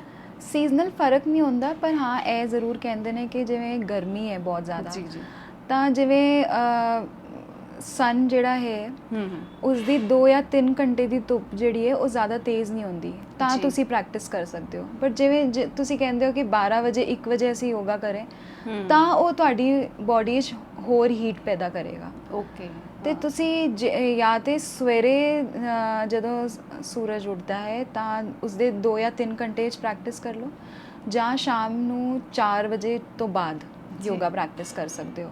ਉਸ ਤੋਂ ਇਲਾਵਾ ਵੀ ਜੇ ਤੁਹਾਡੇ ਬਾਡੀ 'ਚ ਹੀਟ ਬਣ ਰਹੀ ਹੈ ਤਾਂ ਉਸ ਦਾ ਵੀ ਕਾਰਨ ਹੁੰਦਾ ਹੈ ਕਿਉਂ ਬਣ ਰਹੀ ਹੈ ਹੀਟ, ਤੇ ਤੁਸੀਂ ਪ੍ਰਾਣਾਯਾਮ ਕਰ ਸਕਦੇ ਹੋ। ਜਿਵੇਂ ਸ਼ੀਤਲੀ ਪ੍ਰਾਣਾਯਾਮ ਹੁੰਦਾ ਹੈ, ਬਹੁਤ ਗਰਮੀ ਹੈ, ਉਹ ਸ਼ੀਤਲੀ ਪ੍ਰਾਣਾਯਾਮ ਤੁਹਾਨੂੰ ਠੰਡਕ ਦਿੰਦਾ ਹੈ, ਤੇ ਇਸ ਦੇ ਬਿਹਾਈਂਡ ਵੀ ਬਹੁਤ ਵੱਡੀ ਸਾਇੰਸ ਹੈ। ਇੱਕ ਮੁਦਰਾ ਆਉਂਦੀ ਤੁਹਾਨੂੰ ਲਗਾਉਣੀ ਪੈਂਦੀ ਹੈ, ਜਿਵੇਂ ਤੁਹਾਨੂੰ ਆਪਣੀ ਟੰਗ ਨੂੰ ਰੋਲ ਕਰਨਾ ਹੁੰਦਾ ਹੈ, ਤੇ ਤੁਸੀਂ ਜਦੋਂ ਸਾਹ ਲੈਂਦੇ ਹੋ ਅੰਦਰ ਤਾਂ ਠੰਡੀ ਸਾਹ ਜਾਂਦੀ ਹੈ, ਤੇ ਤੁਹਾਡੀ ਬਾਡੀ ਨੂੰ ਠੰਡਾ ਕਰਦਾ ਹੈ। ਤੁਸੀਂ ਬਿਲੀਵ ਨਹੀਂ ਕਰੋਗੇ, ਜਦੋਂ ਤੁਸੀਂ ਸ਼ੀਤਲੀ ਪ੍ਰਾਣਾਯਾਮ ਕਰੋਗੇ ਨਾ, ਆਈ ਕੈਨ ਬੈਟ ਯੂ ਕਿ ਤੁਸੀਂ ਅਗਰ ਫੈਨ ਵੀ ਆਫ ਕਰ ਦੋਗੇ ਨਾ ਤਾਂ ਤੁਹਾਨੂੰ ਤਾਂ ਵੀ ਗਰਮੀ ਨਹੀਂ ਲੱਗੇਗੀ। ਉਹ ਇੰਨੀ ਪਾਵਰਫੁਲ ਹੈ, ਪ੍ਰਾਣਾਯਾਮ ਇੰਨਾ ਪਾਵਰਫੁਲ ਹੈ। ਤੇ ਇਸ ਤੋਂ ਇਲਾਵਾ ਜੇ ਬਹੁਤ ਸਰਦੀ ਹੈ ਉਹਦੇ ਲਈ ਵੀ ਪ੍ਰਾਣਾਯਾਮ ਨੇ। ਓਕੇ, ਤੇ ਇਹੀ ਚੀਜ਼ਾਂ ਹੈ ਜੋ ਮੈਨੂੰ ਇੰਨੀ ਜ਼ਿਆਦਾ ਫੈਸੀਨੇਟ ਕੀਤੀਆਂ। ਮੈਂ ਆਪ ਪਹਿਲੇ ਆਪਣੀ ਬਾਡੀ ਤੇ ਐਕਸਪੈਰੀਮੈਂਟ ਕੀਤਾ ਹੈ। ਮੈਂ ਇਸ ਤਰ੍ਹਾਂ ਹੀ ਨਹੀਂ ਬੋਲ ਰਹੀ ਕਿ ਤੁਸੀਂ ਫੈਨ ਬੰਦ ਕਰ ਦੋਗੇ ਤੁਹਾਨੂੰ ਤਾਂ ਵੀ ਗਰਮੀ ਨਹੀਂ ਲੱਗੇਗੀ। ਮੈਂ ਆਪ ਦੇਖਿਆ ਹੈ, ਮੇਰੀ ਜਿਹੜੀ ਟ੍ਰੇਨਿੰਗ ਸੀ ਵਿਦਆਊਟ ਏਸੀ ਹੁੰਦੀ ਸੀ, ਤੇ ਜੂਨ ਜੁਲਾਈ ਵਿੱਚ ਵੀ ਟ੍ਰੇਨਿੰਗ ਕੀਤੀ ਹੈ, ਤਾਂ ਇਸ ਤਰ੍ਹਾਂ ਹੀ ਅਸੀਂ ਕੀਤੀ ਹੈ। 4-4 6-6 ਘੰਟੇ ਟ੍ਰੇਨਿੰਗ ਕੀਤੀ ਹੈ, ਆਪਣੀ ਬਾਡੀ ਨੂੰ ਸਮਝਿਆ ਹੈ ਕਿ ਇੰਨਾ ਕੁਝ ਕਰ ਸਕਦੀ ਹੈ ਤੁਹਾਡੀ ਬਾਡੀ ਜੇ ਤੁਸੀਂ ਉਸਨੂੰ ਪ੍ਰੋਪਰ ਡਾਇਟ ਨਿਊਟ੍ਰੀਸ਼ਨ ਦਿੰਦੇ ਹੋ, ਉਸ ਦਾ ਖਿਆਲ ਰੱਖਦੇ ਹੋ, ਸਵੇਰੇ ਜਲਦੀ ਉੱਠਦੇ ਹੋ, ਵਿਟਾਮਿਨ ਡੀ ਲੈ ਰਹੇ ਹੋ ਤੁਸੀਂ ਨੈਚੁਰਲ। ਤੇ ਛੋਟੀ ਛੋਟੀ ਚੀਜ਼ਾਂ ਹੈ, I think everyone implies in their life ਬਹੁਤ ਫਾਇਦਾ ਕਰ ਸਕਦੀ ਹੈ ਯੋਗਾ। ਔਰ ਯੋਗਾ ਇੱਕ ਇਸ ਤਰ੍ਹਾਂ ਚੀਜ਼ ਹੈ, ਜੇ ਤੁਸੀਂ ਕੰਮ ਵੀ ਕਰ ਰਹੇ ਹੋ, ਕੋਈ ਕਾਰਪੋਰੇਟ ਜੌਬ ਕਰ ਰਹੇ ਹੋ, ਜਾਂ ਤੁਹਾਡਾ ਆਪ ਦਾ ਕੰਮ ਹੈ, ਤੁਹਾਡੇ ਕੋਲ ਟਾਈਮ ਨਹੀਂ ਹੈ, ਯੋਗਾ ਇੱਕ ਇਸ ਤਰ੍ਹਾਂ ਦੀ ਚੀਜ਼ ਹੈ ਜੇ ਤੁਸੀਂ ਆਪਣੇ ਚੇਅਰ 'ਤੇ ਵੀ ਬੈਠੇ ਹੋ ਨਾ ਤਾਂ ਵੀ ਕਰ ਸਕਦੇ ਹੋ ਬਿਨਾਂ ਉੱਠੇ। ਪਰ ਇਹ ਹੈ ਕਿ ਤੁਹਾਨੂੰ ਇਸ ਨੂੰ ਆਪਣੇ ਨਾਲ ਲੈ ਕੇ ਜਾਣਾ ਪੜੇਗਾ। ਇਹ ਇੱਕ ਟੂਲ ਹੈ, ਜਿਵੇਂ ਤੁਸੀਂ ਕਹਿ ਸਕਦੇ ਹੋ ਕਿ ਅਸੀਂ ਆਪਣੇ ਨਾਲ ਜਦੋਂ ਆਫਿਸ ਵਿੱਚ ਜਾਂਦੇ ਨੇ ਇੱਕ ਲੰਚ ਬਾਕਸ ਲੈ ਕੇ ਜਾਂਦੇ ਨੇ, ਕੁਝ ਫਾਈਲਾਂ ਲੈ ਕੇ ਜਾਂਦੇ ਨੇ, ਇਸ ਤਰ੍ਹਾਂ ਹੀ ਯੋਗਾ ਇੱਕ ਟੂਲ ਹੈ। ਟੂਲ ਨੂੰ ਇਸ ਨੂੰ ਤੁਸੀਂ ਕਹਿ ਸਕਦੇ ਹੋ ਕਿ ਇੱਕ ਟੂਲ ਕੰਸੀਡਰ ਕਰ ਸਕਦੇ ਹੋ। ਜਿਵੇਂ ਸਾਨੂੰ ਪਾਣੀ ਪੀਣਾ ਪੈਂਦਾ है क्योंकि प्यास लगती है, तो ये एक जैसे वाटर बॉटल लेकर जा रहे हो आप कहीं मार्केट में जा रहे हो, अब जैसे मैं कहीं जाती हूँ, मैं हमेशा एक वाटर बॉटल लेकर जाती हूँ इर्रिस्पेक्टिव कि कौन सा सीज़न चल रहा है। तो वैसे ही एक टूल है, योगा एक टूल है, आप साथ लेकर जाओ और देखो बेनिफिट्स क्या है। आपका माइंड चेंज हो जाएगा अगर आप मेडिटेशन कर रहे हो, प्राणायाम कर रहे हो, छोटी छोटी प्रैक्टिस कर रहे हो, 15 मिनट भी कर रहे हो योगा, वो भी इनफ रहेगा आपकी बॉडी के लिए। बिल्कुल, ਜਿਵੇਂ ਹੁਣ ਤੁਸੀਂ ਮੈਡੀਟੇਸ਼ਨ ਦੀ ਗੱਲ ਕੀਤੀ ਹੈ ਨਾ, ਇੱਕ ਹੁੰਦਾ ਹੈ ਕਿ ਸਿਰਫ ਆਪਣੀ ਬਾਡੀ ਦੇ ਲਈ ਤੁਸੀਂ ਕੰਮ ਕਰਦੇ ਹੋ, ਜੋ ਐਕਸਰਸਾਈਜ਼ ਕਰਦੇ ਹੋ, ਯੋਗਾ ਕਰਦੇ ਹੋ ਫਿਟ ਰਹਿਣ ਦੇ ਲਈ। ਸੈਕਿੰਡ ਹੈ ਕਿ ਤੁਸੀਂ ਆਪਣੇ ਮਾਈਂਡ ਨੂੰ ਵੀ ਫਰੈਸ਼ ਰੱਖਣਾ ਚਾਹੁੰਦੇ ਹੋ, ਪੋਜ਼ਿਟਿਵ ਰੱਖਣਾ ਚਾਹੁੰਦੇ ਹੋ, ਹੈ ਨਾ, ਤਾਂ ਉਹਦੇ ਲਈ ਮੈਡੀਟੇਸ਼ਨ ਫੋਲੋ ਕਰਦੇ ਆ ਕੁਝ ਲੋਕ। ਮਤਲਬ ਇੱਕ ਲੋਕ ਉਹ ਨੇ ਜਿਹੜੇ ਸਿਰਫ ਯੋਗਾ ਕਰਦੇ ਆ ਸਰੀਰ ਲਈ, ਔਰ ਕਈ ਵਾਰ ਕੁਝ ਲੋਕ ਉਹ ਹੁੰਦੇ ਨੇ ਜਿਹੜੇ ਸਿਰਫ ਮੈਡੀਟੇਸ਼ਨ ਕਰਦੇ ਨੇ। ਬਟ ਮੈਂ ਤੁਹਾਡੇ ਤੋਂ ਇਹ ਜਾਣਨਾ ਚਾਹਾਂਗੀ ਕਿ ਅਗਰ ਦੋਨਾਂ ਦਾ ਕੰਬੀਨੇਸ਼ਨ ਹੈ ਤਾਂ ਉਹ ਯੋਗਾ ਵਿੱਚ ਕਿਸ ਤਰ੍ਹਾਂ ਦਾ ਹੈ ਔਰ ਉਹਦੇ ਕੀ ਬੈਨੀਫਿਟਸ ਹੁੰਦੇ ਆ ਫਿਰ? ਹੁਣੇ ਕੀ ਹੈ, ਯੋਗਾ ਕਾਫੀ ਪਪੂਲਰ ਹੋ ਗਿਆ ਹੈ ਤੇ ਲੋਕ ਸਮਝਦੇ ਨੇ ਯੋਗਾ ਸਿਰਫ ਆਸਨ ਹੀ ਹੈਗੇ, ਪਰ ਯੋਗਾ ਦੇ ਅੰਦਰ ਵੀ there are principles of yoga. ਤੇ ਜਿਹੜੇ ਵੱਡੇ ਯੋਗੀ ਨੇ ਉਹ ਇਹਨੂੰ ਮੋਕਸ਼ ਦੀ ਪ੍ਰਾਪਤੀ ਲਈ ਯੂਜ਼ ਕਰਦੇ ਨੇ, ਰਾਈਟ। ਤੇ ਉਹ ਸਾਰਿਆਂ ਦਾ ਅਲਟੀਮੇਟ ਏਮ ਉਹੀ ਹੈ, ਮੋਕਸ਼ ਦੀ ਪ੍ਰਾਪਤੀ। ਪਰ ਉਸ ਤੋਂ ਪਹਿਲਾਂ ਬਹੁਤ ਚੀਜ਼ਾਂ ਹੁੰਦੀਆਂ ਨੇ, ਜਿਵੇਂ ਯਮ ਨਿਯਮ ਪ੍ਰਤਿਹਾਰ, ਇਹ ਮਤਲਬ ਆਪਣੀ ਇੰਦਰੀਆਂ ਨੂੰ ਕੰਟਰੋਲ ਕਰਨਾ। ਹਾਂ, ਜਿੱਦਾਂ ਕਹਿੰਦੇ ਕਿ ਤੁਹਾਡਾ ਆਪਣੀ ਬੋਡੀ ਤੁਹਾਡੇ ਬਸ withdrawing your ਹੈ, ਤੁਹਾਡਾ senses, ਮਨ ਬਸ ਹਾਂਜੀ ਹੈ ਤਾਂ ਤੇ ਆਸਨ is one of these 8 principals. ਜੀ ਆਸਨਸ ਜੋ ਹੈ ਸਾਡੇ ਸਰੀਰ ਲਈ ਚੰਗੇ ਨੇ, ਪਰ ਯੋਗਾ ਸਿਰਫ ਆਸਨਸ ਨਹੀਂ ਹੈ, ਪ੍ਰਾਣਾਯਾਮ ਵੀ ਹੈ, ਮੈਡੀਟੇਸ਼ਨ ਜਿਵੇਂ ਤੁਸੀਂ ਬੋਲ ਰਹੇ ਹੋ, ਇਹ ਸਭ ਨਾਲ ਨਾਲ ਚੱਲਦੇ ਨੇ, they go hand by hand, like everything is together. ਪਰ ਕਈ ਲੋਕ ਜਿੱਦਾਂ ਕਿ ਉਹਨੂੰ ਇੰਪੋਰਟੈਂਸ ਨਹੀਂ ਦਿੰਦੇ ਕਿ ਜਸਟ ਮੈਂ ਸਿਰਫ ਐਕਸਰਸਾਈਜ਼ ਕਰਨੀ ਹੈ ਕਿਉਂਕਿ ਹਾਂ। ਮੈਂ ਫਿਜ਼ੀਕਲੀ ਫਿਟ ਰਹਿਣਾ। ਹਾਂ। ਸੋ ਇਸ ਲਈ ਮੈਂ ਤੁਹਾਨੂੰ ਪੁੱਛ ਰਹੀ ਕਿ ਅਗਰ ਨਾਲ ਅਸੀਂ ਮੈਡੀਟੇਸ਼ਨ ਨੂੰ ਵੀ ਫੋਲੋ ਕਰਦੇ ਹਾਂ ਹਨਾ, ਤਾਂ ਦੈਨ ਮਤਲਬ ਕੀ ਚੇਂਜਸ ਫੀਲ ਹੁੰਦੀਆਂ ਨੇ? ਦੇਖੋ ਮੈਂ ਕਹਾਂਗੀ ਕਿ ਤੁਸੀਂ ਫਿਜ਼ੀਕਲੀ ਆਸਨ ਮਤ ਪਰਫਾਰਮ ਕਰੋ, ਪਰ ਮੈਡੀਟੇਸ਼ਨ ਜ਼ਰੂਰ ਕਰਨੀ ਚਾਹੀਦੀ ਹੈ, ਬਿਕਾਜ਼ ਅੱਜ ਦੀ ਡੇਟ ਵਿੱਚ ਮੈਂ ਕਹਿ ਸਕਦੀ ਹਾਂ ਕਿ 90% ਜਿਹੜੀ ਬਿਮਾਰੀਆਂ ਨੇ ਉਹ ਇਸ ਲਈ ਹੈ ਕਿਉਂਕਿ ਤੁਹਾਡਾ ਦਿਮਾਗ ਹੈਲਦੀ ਨਹੀਂ ਹੈ। ਤੇ ਦਿਮਾਗ ਨੂੰ ਹੈਲਦੀ ਰੱਖਣ ਲਈ ਸਾਨੂੰ ਬਹੁਤ ਜ਼ਰੂਰੀ ਹੈ ਮੈਡੀਟੇਸ਼ਨ ਕਰਨਾ, ਬਿਕਾਜ਼ ਮੈਡੀਟੇਸ਼ਨ ਜਿਹੜੀ ਹੈ ਤੁਹਾਡੇ ਦਿਮਾਗ ਜਿਹੜਾ ਓਵਰ ਥਿੰਕਿੰਗ ਮਾਈਂਡ ਹੈ, ਬਹੁਤ ਲੋਕਾਂ ਨੂੰ ਐਂਜ਼ਾਈਟੀ ਹੈਗੀ ਹੈ, ਡਿਪਰੈਸ਼ਨ ਹੈਗੀ ਹੈ, ਪਰ ਲੋਕਾਂ ਨੂੰ ਪਤਾ ਨਹੀਂ ਹੈ। ਅੱਜ ਕੱਲ੍ਹ ਇੰਨਾ ਫਾਸਟ ਵਰਲਡ ਹੋ ਗਿਆ ਹੈ, ਜਨਰਲ ਐਂਜ਼ਾਈਟੀ ਡਿਸਆਰਡਰ ਬਹੁਤ ਲੋਕਾਂ ਨੂੰ ਹੈ, ਪਰ ਲੋਕਾਂ ਨੂੰ ਆਪ ਹੀ ਨਹੀਂ ਪਤਾ। ਬਿਲਕੁਲ ਬਿਲਕੁਲ। ਤੇ ਮੈਡੀਟੇਸ਼ਨ ਉਹਨਾਂ ਲਈ ਬਹੁਤ ਅੱਛੀ ਹੈ, ਸਾਰਿਆਂ ਲਈ ਅੱਛੀ ਹੈ, ਪਰ ਜਨਰਲ ਐਂਜ਼ਾਈਟੀ ਡਿਸਆਰਡਰ ਲਈ ਤਾਂ ਬਹੁਤ ਜ਼ਿਆਦਾ ਅੱਛੀ ਹੈ। ਇਸ ਵਿੱਚ ਕਰਨਾ ਕੁਝ ਨਹੀਂ ਹੁੰਦਾ, ਤੁਸੀਂ ਅੱਖਾਂ ਬੰਦ ਕਰਨੀਆਂ ਨੇ ਤੇ ਆਪਣੇ ਥਾਟਸ ਨੂੰ ਤੁਸੀਂ ਅਬਜ਼ਰਵ ਕਰਨਾ ਹੈ। ਯੋਗਾ ਵਿੱਚ ਕਹਿੰਦੇ ਨੇ ਕਿ ਇੱਕ ਦਿਨ ਵਿੱਚ 80,000 ਥਾਟਸ ਆਉਂਦੇ ਨੇ ਇੱਕ ਇਨਸਾਨ ਨੂੰ। ਤੇ ਤੁਸੀਂ ਸੋਚੋ ਜੇ ਅੱਜ ਦੇ ਦਿਨ ਤੁਸੀਂ ਸਵੇਰੇ ਉੱਠੇ, ਤੁਹਾਡਾ ਦਿਮਾਗ ਚੱਲਣ ਲੱਗਿਆ, ਤੁਸੀਂ ਬਹਿ ਕੇ ਨਿਊਜ਼ ਦੇਖ ਲਈ, ਪਹਿਲਾਂ ਸਾਰੇ ਉੱਠ ਕੇ ਨਿਊਜ਼ਪੇਪਰ ਪੜ੍ਹਦੇ ਨੇ ਜੀ, ਸਾਰੀ ਨੈਗੇਟਿਵਿਟੀ ਤੁਸੀਂ ਲੈ ਲਈ ਅੰਦਰ। ਉਸ ਤੋਂ ਬਾਅਦ ਤੁਸੀਂ ਆਪਣਾ ਫੋਨ ਦੇਖਿਆ ਤੇ ਸਾਰੀ ਮੇਲਸ ਚੈੱਕ ਕੀਤੀ, ਸਾਰਿਆਂ ਨੂੰ ਦੇਖ ਰਹੇ ਹੋ, ਇਸ ਤਰ੍ਹਾਂ ਇਧਰੋਂ ਪੈਸੇ ਨਹੀਂ ਮਿਲੇ, ਉਧਰੋਂ ਪੈਸੇ ਨਹੀਂ ਮਿਲੇ, ਫਿਰ ਤੁਹਾਨੂੰ ਬਿਲਸ ਆ ਰਹੇ ਨੇ, ਤੇ ਸੋਚੋ ਤੁਸੀਂ ਕਿੰਨੀ ਥਾਟਸ ਜਨਰੇਟ ਹੋ ਰਹੀਆਂ। ਫਿਰ ਤੁਸੀਂ ਖਾਣਾ ਖਾਂਦੇ ਹੋ ਤਾਂ ਵੀ ਤੁਹਾਡੇ ਦਿਮਾਗ ਵਿੱਚ ਕੰਮ ਘੁੰਮਦਾ ਰਹਿੰਦਾ ਹੈ, ਖਾਣੇ ਵਿੱਚ ਵੀ ਧਿਆਨ ਨਹੀਂ ਹੈ, ਤੁਹਾਨੂੰ ਪਤਾ ਹੀ ਨਹੀਂ ਕੀ ਟੇਸਟ ਹੈ ਖਾਣੇ ਦਾ, ਤੇ ਤੁਹਾਨੂੰ ਡਾਈਜੈਸ਼ਨ ਇਸ਼ੂਜ਼ ਹੋ ਸਕਦੇ ਨੇ, ਬਿਕਾਜ਼ ਬਿਫੋਰ ਈਟਿੰਗ ਫੂਡ ਤੁਹਾਡੇ ਮੂੰਹ ਵਿੱਚ ਇੱਕ ਸਲਾਈਵਾ ਹੁੰਦਾ ਹੈ, ਉਹ ਪੈਦਾ ਹੁੰਦਾ ਹੈ ਖਾਣਾ ਦੇਖ ਕੇ। ਤੇ ਤੁਸੀਂ ਖਾਣਾ ਦੇਖ ਹੀ ਨਹੀਂ ਰਹੇ, ਤੁਹਾਡਾ ਦਿਮਾਗ ਕਿਤੇ ਹੋਰ ਹੈ, ਤੁਹਾਡੇ ਦਿਮਾਗ ਵਿੱਚ ਚੱਲ ਹੀ ਨਹੀਂ ਰਿਹਾ ਕਿ ਅੱਛਾ ਇਹ ਖਾਣਾ ਮੈਂ ਅੱਜ ਖਾ ਰਿਹਾ, ਅੱਜ ਮੈਂ ਤੋਰੀ ਖਾ ਰਿਹਾ, ਅੱਜ ਮੈਂ ਘੀਆ ਖਾ ਰਿਹਾ, ਅੱਜ ਮੈਂ ਕੋਫਤੇ ਖਾ ਰਿਹਾ। ਜਦੋਂ ਅੰਦਰ ਪਤਾ ਹੀ ਨਹੀਂ ਲੱਗ ਰਿਹਾ ਬੋਡੀ ਨੂੰ ਕਿ ਤੁਸੀਂ ਖਾਣ ਲੱਗੇ ਹੋ, ਸਲਾਈਵਾ ਹੀ ਨਹੀਂ ਪੈਦਾ ਹੋਇਆ, ਤਾਂ ਡਾਈਜੈਸਟ ਕਿਸ ਤਰ੍ਹਾਂ ਹੋਗਾ? ਤਾਂ ਇਹ ਸਭ ਚੀਜ਼ਾਂ ਲਈ ਤੁਹਾਡਾ ਦਿਮਾਗ ਜਿਹੜਾ ਸੰਤੁਲਨ ਬਹੁਤ ਜ਼ਿਆਦਾ ਜ਼ਰੂਰੀ ਹੈ, ਤੇ ਉਹਦੇ ਲਈ ਮੈਡੀਟੇਸ਼ਨ ਕਰਨੀ ਜ਼ਰੂਰੀ ਹੈ। ਚਾਹੇ ਆਸਨ ਨਾ ਤੁਸੀਂ ਕਰੋ, ਤੁਸੀਂ ਜਿਮ ਚਲੇ ਜਾਓ, ਵਾਕ ਕਰ ਲਓ, ਹੈ ਨਾ, ਤੁਸੀਂ ਨਾ ਕੁਝ ਕਰੋ, ਬੈਠੇ ਰਹੋ ਚੇਅਰ ਤੇ, ਕੁਰਸੀ ਤੇ ਬੈਠੇ ਰਹੋ, ਮੈਡੀਟੇਸ਼ਨ ਕਰ ਲਓ ਸਿਰਫ, ਮੈਂ ਇਹ ਕਹਾਂਗੀ। ਓਕੇ, ਸੋ ਜੀ ਗੱਲ ਕਰੀਏ ਅਸੀਂ ਕਿ ਅਗਰ ਕਿਸੇ ਨੇ ਬਿਲਕੁਲ ਨਿਊ ਹੈ, ਉਹਨੂੰ ਯੋਗਾ ਬਾਰੇ ਜ਼ਿਆਦਾ ਨਹੀਂ ਪਤਾ, ਇਨੀਸ਼ੀਅਲੀ ਸਟਾਰਟਅਪ ਕਰਨਾ ਹੈ, ਸੋ ਉਹਦੇ ਲਈ ਕਿਸ ਤਰੀਕੇ ਦਾ ਮਤਲਬ ਟ੍ਰੇਨਿੰਗ, ਅੰਡਰ ਟ੍ਰੇਨਿੰਗ ਕਰਨਾ ਚਾਹੀਦਾ ਹੈ? ਜਾਂ ਸਮ ਟਾਈਮ ਲੋਕ ਕਿਉਂਕਿ ਸਿਰਫ ਕਿਸੇ ਦੀ ਗਾਈਡੈਂਸ ਨਹੀਂ ਲੈਂਦੇ, ਕਿਉਂਕਿ ਬਹੁਤ ਸਾਰੇ ਯੂਟਿਊਬਰਸ ਵੀ ਹੈ, ਮਤਲਬ ਜਾਂ ਸਿਰਫ ਕੋਈ ਲੋਕ ਵੀਡੀਓਜ਼ ਛੋਟੀਆਂ ਪਾ ਦਿੰਦੇ ਆ, ਜਿਸ ਤਰ੍ਹਾਂ ਤੁਸੀਂ ਸ਼ੁਰੂ 'ਚ ਕਿਹਾ ਸੀ ਕਿ ਕੁਛ ਇੱਥੋਂ ਸਿੱਖ ਲਿਆ, ਕੁਛ ਉੱਥੋਂ ਸਿੱਖ ਲਿਆ, ਹੈ ਨਾ। ਸੋ ਮਤਲਬ ਇਹਦੇ ਲਈ ਵੀ ਪ੍ਰੋਪਰ ਕਿਸ ਤਰ੍ਹਾਂ ਦੀ ਤੁਹਾਨੂੰ ਲੱਗਦਾ ਕਿ ਗਾਈਡੈਂਸ ਵਿੱਚ ਕਰਨਾ ਚਾਹੀਦਾ ਸਟਾਰਟ? ਦੇਖੋ ਤੁਸੀਂ ਕਿਸੇ ਵੀ ਫੀਲਡ ਵਿੱਚ ਜਦੋਂ ਹੁੰਦੇ ਹੋ, ਕੋਈ ਵੀ ਫੀਲਡ ਤੁਸੀਂ ਮੰਨ ਲਓ, ਬੜਾ ਜ਼ਰੂਰੀ ਹੈ ਕਿ ਤੁਹਾਡਾ ਮੈਂਟੋਰ, ਤੁਹਾਡਾ ਟੀਚਰ ਅੱਛਾ ਹੋਵੇ, ਜਿਹੜਾ ਸਿਖਾ ਰਿਹਾ ਉਹ ਅੱਛਾ ਹੋਵੇ, ਤੇ ਉਹਨੂੰ ਪਰਖਣ ਲਈ ਕਿ ਅੱਛਾ ਹੈ ਕਿ ਨਹੀਂ, ਤੁਹਾਨੂੰ ਇੱਕ ਵਾਰ ਉਹਨੂੰ ਫੋਲੋ ਕਰਨਾ ਪੈਣਾ ਜੀ, ਰਾਈਟ। ਤੇ ਮੈਂ ਅਗਰੀ ਕਰਦੀ ਹਾਂ, YouTube ਵਿੱਚ ਵੀ ਬਹੁਤ ਵੀਡੀਓਜ਼ ਨੇ, ਮੈਂ ਆਪ ਪਾ ਰਹੀ ਹਾਂ YouTube ਵਿੱਚ ਵੀਡੀਓਜ਼, ਤੇ आई फील कि everyone is good in the field. Yoga में जो भी सिखा रहा है अच्छा है, पर ਤੁਹਾਡੇ it's very important to connect with that teacher. ਜੇ ਤੁਹਾਡਾ ਕਨੈਕਟ ਬਣ ਰਿਹਾ ਉਸ ਟੀਚਰ ਨਾਲ, ਤੇ ਉਹਨੂੰ ਫੋਲੋ ਕਰਨਾ ਇਜ਼ ਨੋ ਹਾਰਮ। ਪਰ ਜੇ ਤੁਹਾਨੂੰ ਲੱਗਦਾ ਹੈ ਕਿ ਤੁਹਾਡੇ ਨਾਲ ਤੁਸੀਂ ਆਨਲਾਈਨ ਨਹੀਂ ਕਰ ਪਾ ਰਹੇ ਹੋ, ਤੁਹਾਨੂੰ ਨਹੀਂ ਸਮਝ ਆ ਰਿਹਾ, ਬਹੁਤ ਲੋਕ ਹੁੰਦੇ ਨੇ ਜੇ ਨਹੀਂ ਕਰ ਪਾਉਂਦੇ, ਤੁਸੀਂ ਇੱਕ ਫਿਜ਼ੀਕਲੀ ਕਲਾਸ ਜੁਆਇਨ ਕਰ ਸਕਦੇ ਹੋ। ਪਰ ਆਈ ਥਿੰਕ ਅੱਜ ਦੀ ਡੇਟ ਵਿੱਚ ਸਾਰੇ ਲੋਕੀ ਇੰਨਾ ਅੱਛਾ ਕਰਾ ਰਹੇ ਨੇ ਯੋਗਾ, ਤੁਸੀਂ YouTube ਆਰਾਮ ਨਾਲ ਫੋਲੋ ਕਰ ਸਕਦੇ ਹੋ ਤੇ ਉੱਥੋਂ ਬਿਗਿਨ ਕਰ ਸਕਦੇ ਹੋ। ਜਿਵੇਂ ਮੈਂ ਹੀ ਇੱਕ ਬਿਗਨਰ ਲੈਵਲ ਦਾ ਮੈਂ ਵਰਕਆਊਟ ਪਾਉਂਦੀ ਹਾਂ ਆਪਣੇ ਚੈਨਲ ਤੇ ਤੁਸੀਂ ਇਸ ਤਰ੍ਹਾਂ ਹੀ ਫੋਲੋ ਕਰਕੇ ਸ਼ੁਰੂ ਕਰ ਸਕਦੇ ਹੋ, ਤੇ ਦੇਖ ਸਕਦੇ ਹੋ ਕਿ ਤੁਹਾਨੂੰ ਇੰਟਰਸਟ ਪੈਦਾ ਹੋ ਰਿਹਾ ਹੈ ਕਿ ਨਹੀਂ। ਪਰ ਜੇ ਤੁਹਾਨੂੰ ਬਿਲਕੁਲ ਵੀ ਇਸ ਤਰ੍ਹਾਂ ਲੱਗਦਾ ਕਿ ਨਹੀਂ ਹੋ ਪਾ ਰਿਹਾ, ਤਾਂ ਤੁਸੀਂ इंस्टीट्यूट में ज्वाइन करो, कोई क्लासा ज्वाइन करो। आई एम श्योर आपके आसपास काफ़ी क्लासेस अब होंगी, कुछ इंस्टीट्यूट्स होंगे जो क्लासेस ले रहे हैं, तो you can always follow that. So ਅਗਰ ਕਿਸੇ ਨੇ ਤੁਹਾਡੇ ਨਾਲ ਅਪਰੋਚ ਕਰਨਾ ਹੋਵੇ, ਸੋ ਤੁਸੀਂ ਆਫਲਾਈਨ ਵੀ ਸੋਚ ਰਹੇ ਹੋ ਕੁਝ ਕਰਨ ਦੇ ਲਈ? ਆਫਲਾਈਨ ਮੈਂ ਸੋਚ ਰਹੀ ਹਾਂ, ਪਰ ਹੁਣੇ ਮੈਂ ਇੰਨਾ ਬਿਜ਼ੀ ਹੋ ਗਈ ਹਾਂ ਕਿ ਮੈਨੂੰ ਲੋਕਾਂ ਨੂੰ ਇਨਫੋਰਮੇਸ਼ਨ ਪ੍ਰੋਵਾਈਡ ਕਰਨ ਦਾ ਇੰਨਾ ਜ਼ਿਆਦਾ ਅੰਦਰ ਪੈਸ਼ਨ ਜਾਗਿਆ ਹੋਇਆ ਹੈ ਕਿ ਮੈਨੂੰ ਹੈ ਕਿ ਪਹਿਲਾਂ ਮੈਂ ਥੋੜਾ ਨਾ ਇਹ ਵਾਲਾ ਆਪਣਾ ਸ਼ਾਂਤ ਕਰ ਲਾਂ, ਲੋਕਾਂ ਨੂੰ ਦੱਸ ਦਿਆਂ ਕਿ ਤੁਸੀਂ ਯੋਗਾ ਕਰੋ, ਉਸ ਤੋਂ ਬਾਅਦ ਮੈਂ ਆਫਲਾਈਨ ਕੁਝ ਕਰਾਂਗੀ। ਪਰ ਹੁਣੇ ਮੈਂ ਰਿਟਰੀਟ, ਜਿਵੇਂ ਤੁਸੀਂ ਕਿਹਾ, ਉੱਥੇ ਮੈਂ ਆਫਲਾਈਨ ਸਿਖਾਵਾਂਗੀ ਯੋਗਾ। ਰੋਜ਼ ਸੈਸ਼ਨਸ ਹੋਣਗੇ, 2 ਸੈਸ਼ਨਸ ਹੋਣਗੇ, ਤੇ ਬਸ ਦੇਖਦੇ ਹਾਂ ਆਗੇ ਜਰਨੀ ਕਿਸ ਤਰ੍ਹਾਂ ਨਿਕਲਦੀ ਹੈ। ਤੁਸੀਂ ਹੁਣ ਕਿਉਂਕਿ ਇਸ ਫੀਲਡ 'ਚ ਆ ਚੁੱਕੇ ਹੋ, ਤੁਸੀਂ ਖੁਦ ਇੱਕ ਟ੍ਰੇਨਿੰਗ ਵੀ ਲਈ ਹੈ ਨਾ, ਪ੍ਰੋਪਰ ਇੰਸਟੀਚਿਊਟ ਤੋਂ। ਦੈਨ ਤੁਸੀਂ ਕਿੰਨੀ ਦੇਰ ਹੋਈ ਤੁਹਾਨੂੰ ਜਦੋਂ ਤੋਂ ਤੁਸੀਂ ਲੋਕਾਂ ਦੇ ਨਾਲ ਕਨੈਕਟ ਕਰ ਰਹੇ ਹੋ? 1 ਸਾਲ? It's been like 2 years. 2 year. ਹਾਂ, more than 2 2 ਸਾਲ ਤੋਂ years ਲੋਕਾਂ now। ਚੋਂ ਤੁਸੀਂ ਜਾਣਦੇ ਹੋ ਹਾਂਜੀ। ਕਿ ਬਹੁਤ ਜ਼ਿਆਦਾ ਪਪੂਲਰ ਹੈ ਨਾ, ਪਪੂਲੈਰਿਟੀ ਹੈ। ਹਾਂਜੀ। ਸੋ ਤੁਸੀਂ ਇਹਨੂੰ ਐਜ਼ ਏ ਮਤਲਬ ਕਰੀਅਰ ਆਪਸ਼ਨ ਕਿਵੇਂ ਦੇਖਦੇ ਹੋ ਯੰਗਸਟਰਸ ਦੇ ਲਈ?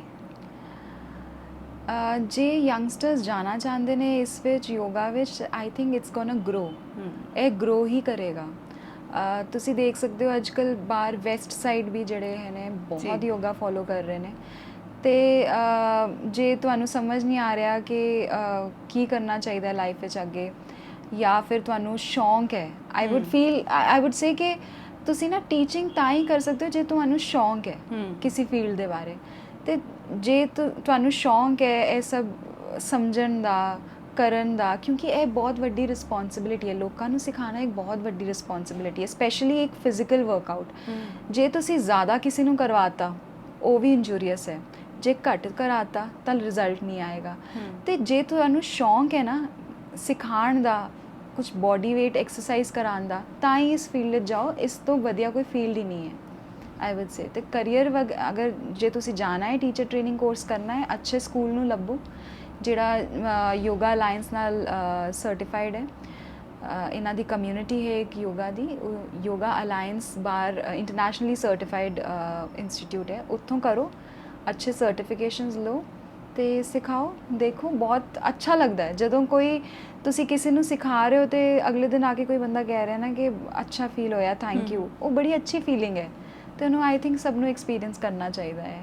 ਤੁਸੀਂ ਜਿਵੇਂ ਜ਼ਿਕਰ ਕੀਤਾ ਕਿ ਵੈਸਟ ਸਾਈਡ ਵੀ ਲੋਕ ਬਹੁਤ ਜ਼ਿਆਦਾ ਮਤਲਬ ਕੌਨਸ਼ੀਅਸ ਹੋ ਰਹੇ ਨੇ ਯੋਗਾ ਨੂੰ ਲੈ ਕੇ।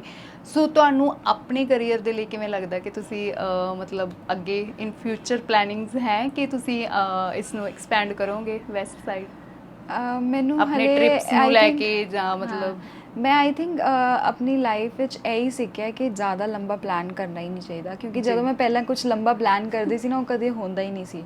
ਤਾਂ ਹੁਣੇ ਮੈਂ ਇੰਨਾ ਵੱਡਾ ਪਲਾਨ ਕੁਝ ਕੀਤਾ ਨਹੀਂ ਹੋਇਆ, ਹੁਣੇ ਮੈਂ ਸਟਾਰਟ ਕੀਤਾ। ਮੈਂ ਜਿਵੇਂ ਤੁਹਾਨੂੰ ਕਿਹਾ ਕਿ मैं ब्रेक लिती है अपने काम तो, क्योंकि मैंने बड़ा अनईजी फील होने लग गया था। जब मैं अपना काम करती थी मुझे बड़ा अनईजी फीलिंग होने लग गई थी कि मैंने इतना डीपली स्टडी कर लिया इसको, मैं क्यों नहीं दस रही, मैं लोगों को क्यों नहीं दस रही ये सब चीज़ां। तो हुणे मेरा जोड़ा फोकस है वो यही है कि मैं लोगों को इन्फॉर्मेशन देनी है, जिन्नी भी दे सकती हाँ। लोगों को कोई दिक्कत है, कुछ भी है, मेरे को आंदे ने, मैं उन्होंने दसदी हाँ, उन्होंने गाइड करदी हाँ। तो आई थिंक ये जी फीलिंग होंदी है ना बाद ਜਿਹੜੇ ਲੋਕ ਫੋਨ ਕਰਕੇ ਤੁਹਾਨੂੰ ਕਹਿੰਦੇ ਨੇ ਕਿ ਮੇਰਾ ਠੀਕ ਹੋ ਗਿਆ, ਉਹ ਫੀਲਿੰਗ ਨੂੰ ਮੈਂ ਥੋੜਾ ਹੋਰ ਐਕਸਪੀਰੀਅੰਸ ਕਰਨਾ ਚਾਹਾਂਗੀ। ਉਸ ਤੋਂ ਬਾਅਦ ਦੇਖਦੀ ਹਾਂ ਕੀ ਹੈ ਇਸ ਵਿੱਚ, ਕੀ ਨਹੀਂ ਹੈ, ਮੈਨੂੰ ਨਹੀਂ ਪਤਾ। ਆਈ ਡੋਂਟ ਨੋ ਰਾਈਟ ਨਾਓ ਕਿ ਅੱਗੇ ਲਾਈਫ ਕੀ ਮੈਨੂੰ ਕਿਸ side where will it unfold, I don't know. ਮੈਂ ਇੰਨਾ ਵੱਡਾ ਪਲਾਨ ਨਹੀਂ ਕਰਦੀ, ਅੱਗੇ ਦਾ ਇੰਨਾ ਨਹੀਂ ਪਲਾਨ ਕਰਦੀ। ਹੁਣੇ ਮੇਰਾ ਫੋਕਸ ਇਹੀ ਹੈ। ਤੇ ਵੈਸੇ ਕਿਸ ਤਰ੍ਹਾਂ ਦੇ ਲੋਕ ਜ਼ਿਆਦਾ ਤੁਹਾਡੇ ਨਾਲ ਕੰਟੈਕਟ ਕਰਨ ਦੀ ਕੋਸ਼ਿਸ਼ ਕਰਦੇ ਆ, ਮਤਲਬ ਕਿਸ ਏਜ ਗਰੁੱਪ ਦੇ और मतलब जेंडर ज़्यादा गर्ल्स फैसिनेटेड है योगा साइड ਜਾਂ बॉयज़? नहीं, आई थिंक ਅੱਜ ਕੱਲ ਦਾ ਟਾਈਮ ਚੇਂਜ ਹੋ ਗਿਆ। ਪਹਿਲਾਂ ਸੀਗਾ ਕਿ ਕੁੜੀਆਂ ਜ਼ਿਆਦਾ ਇਸ ਵੱਲ ਸੀਗੀਆਂ ਬਿਕਾਜ਼ ਬੜੇ ਹਾਰਮੋਨਲ ਪ੍ਰੋਬਲਮਸ ਹੁੰਦੇ ਨੇ ਜਿਹੜੇ ਕੁੜੀਆਂ ਨੂੰ, ਤੇ ਯੋਗਾ ਉਹਨੂੰ ਸੋਲਵ ਕਰਦਾ ਹੈ। ਤਾਂ ਮੁੰਡਿਆਂ ਨੂੰ ਲੱਗਦਾ ਸੀ ਸਾਡਾ ਤਾਂ ਜਿਮ ਲਈ ਹੈ, ਅਸੀਂ ਵੇਟਸ ਉਠਾਣੇ ਨੇ। ਪਰ ਹੁਣ ਇਹ ਟ੍ਰੈਂਡ ਚੇਂਜ ਹੋ ਗਿਆ ਹੈ। ਹੁਣ ਲੋਕਾਂ ਨੂੰ ਪਤਾ ਲੱਗ ਗਿਆ ਹੈ ਕਿ ਜਿਹੜਾ ਯੋਗਾ ਹੈ ਉਹ ਸਿਰਫ ਉਹ ਬੋਰਿੰਗ ਐਕਸਰਸਾਈਜ਼ ਨਹੀਂ ਹੈ। ਜੇ ਤੁਸੀਂ ਸਪੋਜ਼ਲੀ ਤੁਸੀਂ ਅਸ਼ਟੰਗਾ ਯੋਗਾ ਕਰ ਰਹੇ ਹੋ, ਮੈਂ ਕਹਾਂਗੀ ਉਸ ਤੋਂ ਵੱਡੀ ਕੋਈ ਸਟ੍ਰੈਨੂਅਸ ਐਕਸਰਸਾਈਜ਼ ਨਹੀਂ ਹੈ। ਤੁਸੀਂ ਜਿਮ ਵਿੱਚ ਜਿੰਨੇ ਮਰਜ਼ੀ ਹੈਵੀ ਵੇਟ ਉਠਾ ਲਓ, ਕਿੰਨੇ ਮਰਜ਼ੀ ਤੁਸੀਂ 20 ਕਿਲੋ ਦੇ weight ਉਠਾ ਕੇ ਤੁਸੀਂ ਬਾਈਸੈਪ ਕਰਲ ਮਾਰ ਲਓ, ਤੁਸੀਂ ਲੈਗ ਐਕਸਟੈਂਸ਼ਨ ਕਰ ਲਓ, ਜਿੰਨੀ ਮਰਜ਼ੀ 180 ਕਿਲੋ ਨਾਲ ਲੈਗ ਐਕਸਟੈਂਸ਼ਨ ਕਰ ਲਓ, ਬਟ ਜੇ ਤੁਹਾਨੂੰ ਅਸ਼ਤੰਗਾ ਜਦੋਂ ਤੁਸੀਂ ਕਰੋਗੇ ਤੁਹਾਨੂੰ ਪਤਾ ਲੱਗੇਗਾ ਕਿ ਤੁਹਾਡਾ ਖੁਦ, because you are lifting your on weight। ਤੁਸੀਂ ਸਪੋਜ਼ਿਡਲੀ ਤੁਸੀਂ 70 ਕਿਲੋ ਦੇ ਹੋ, 80 ਕਿਲੋ ਦੇ ਹੋ, ਤੁਸੀਂ ਆਪਣਾ weight ਉਠਾ ਰਹੇ ਹੋ।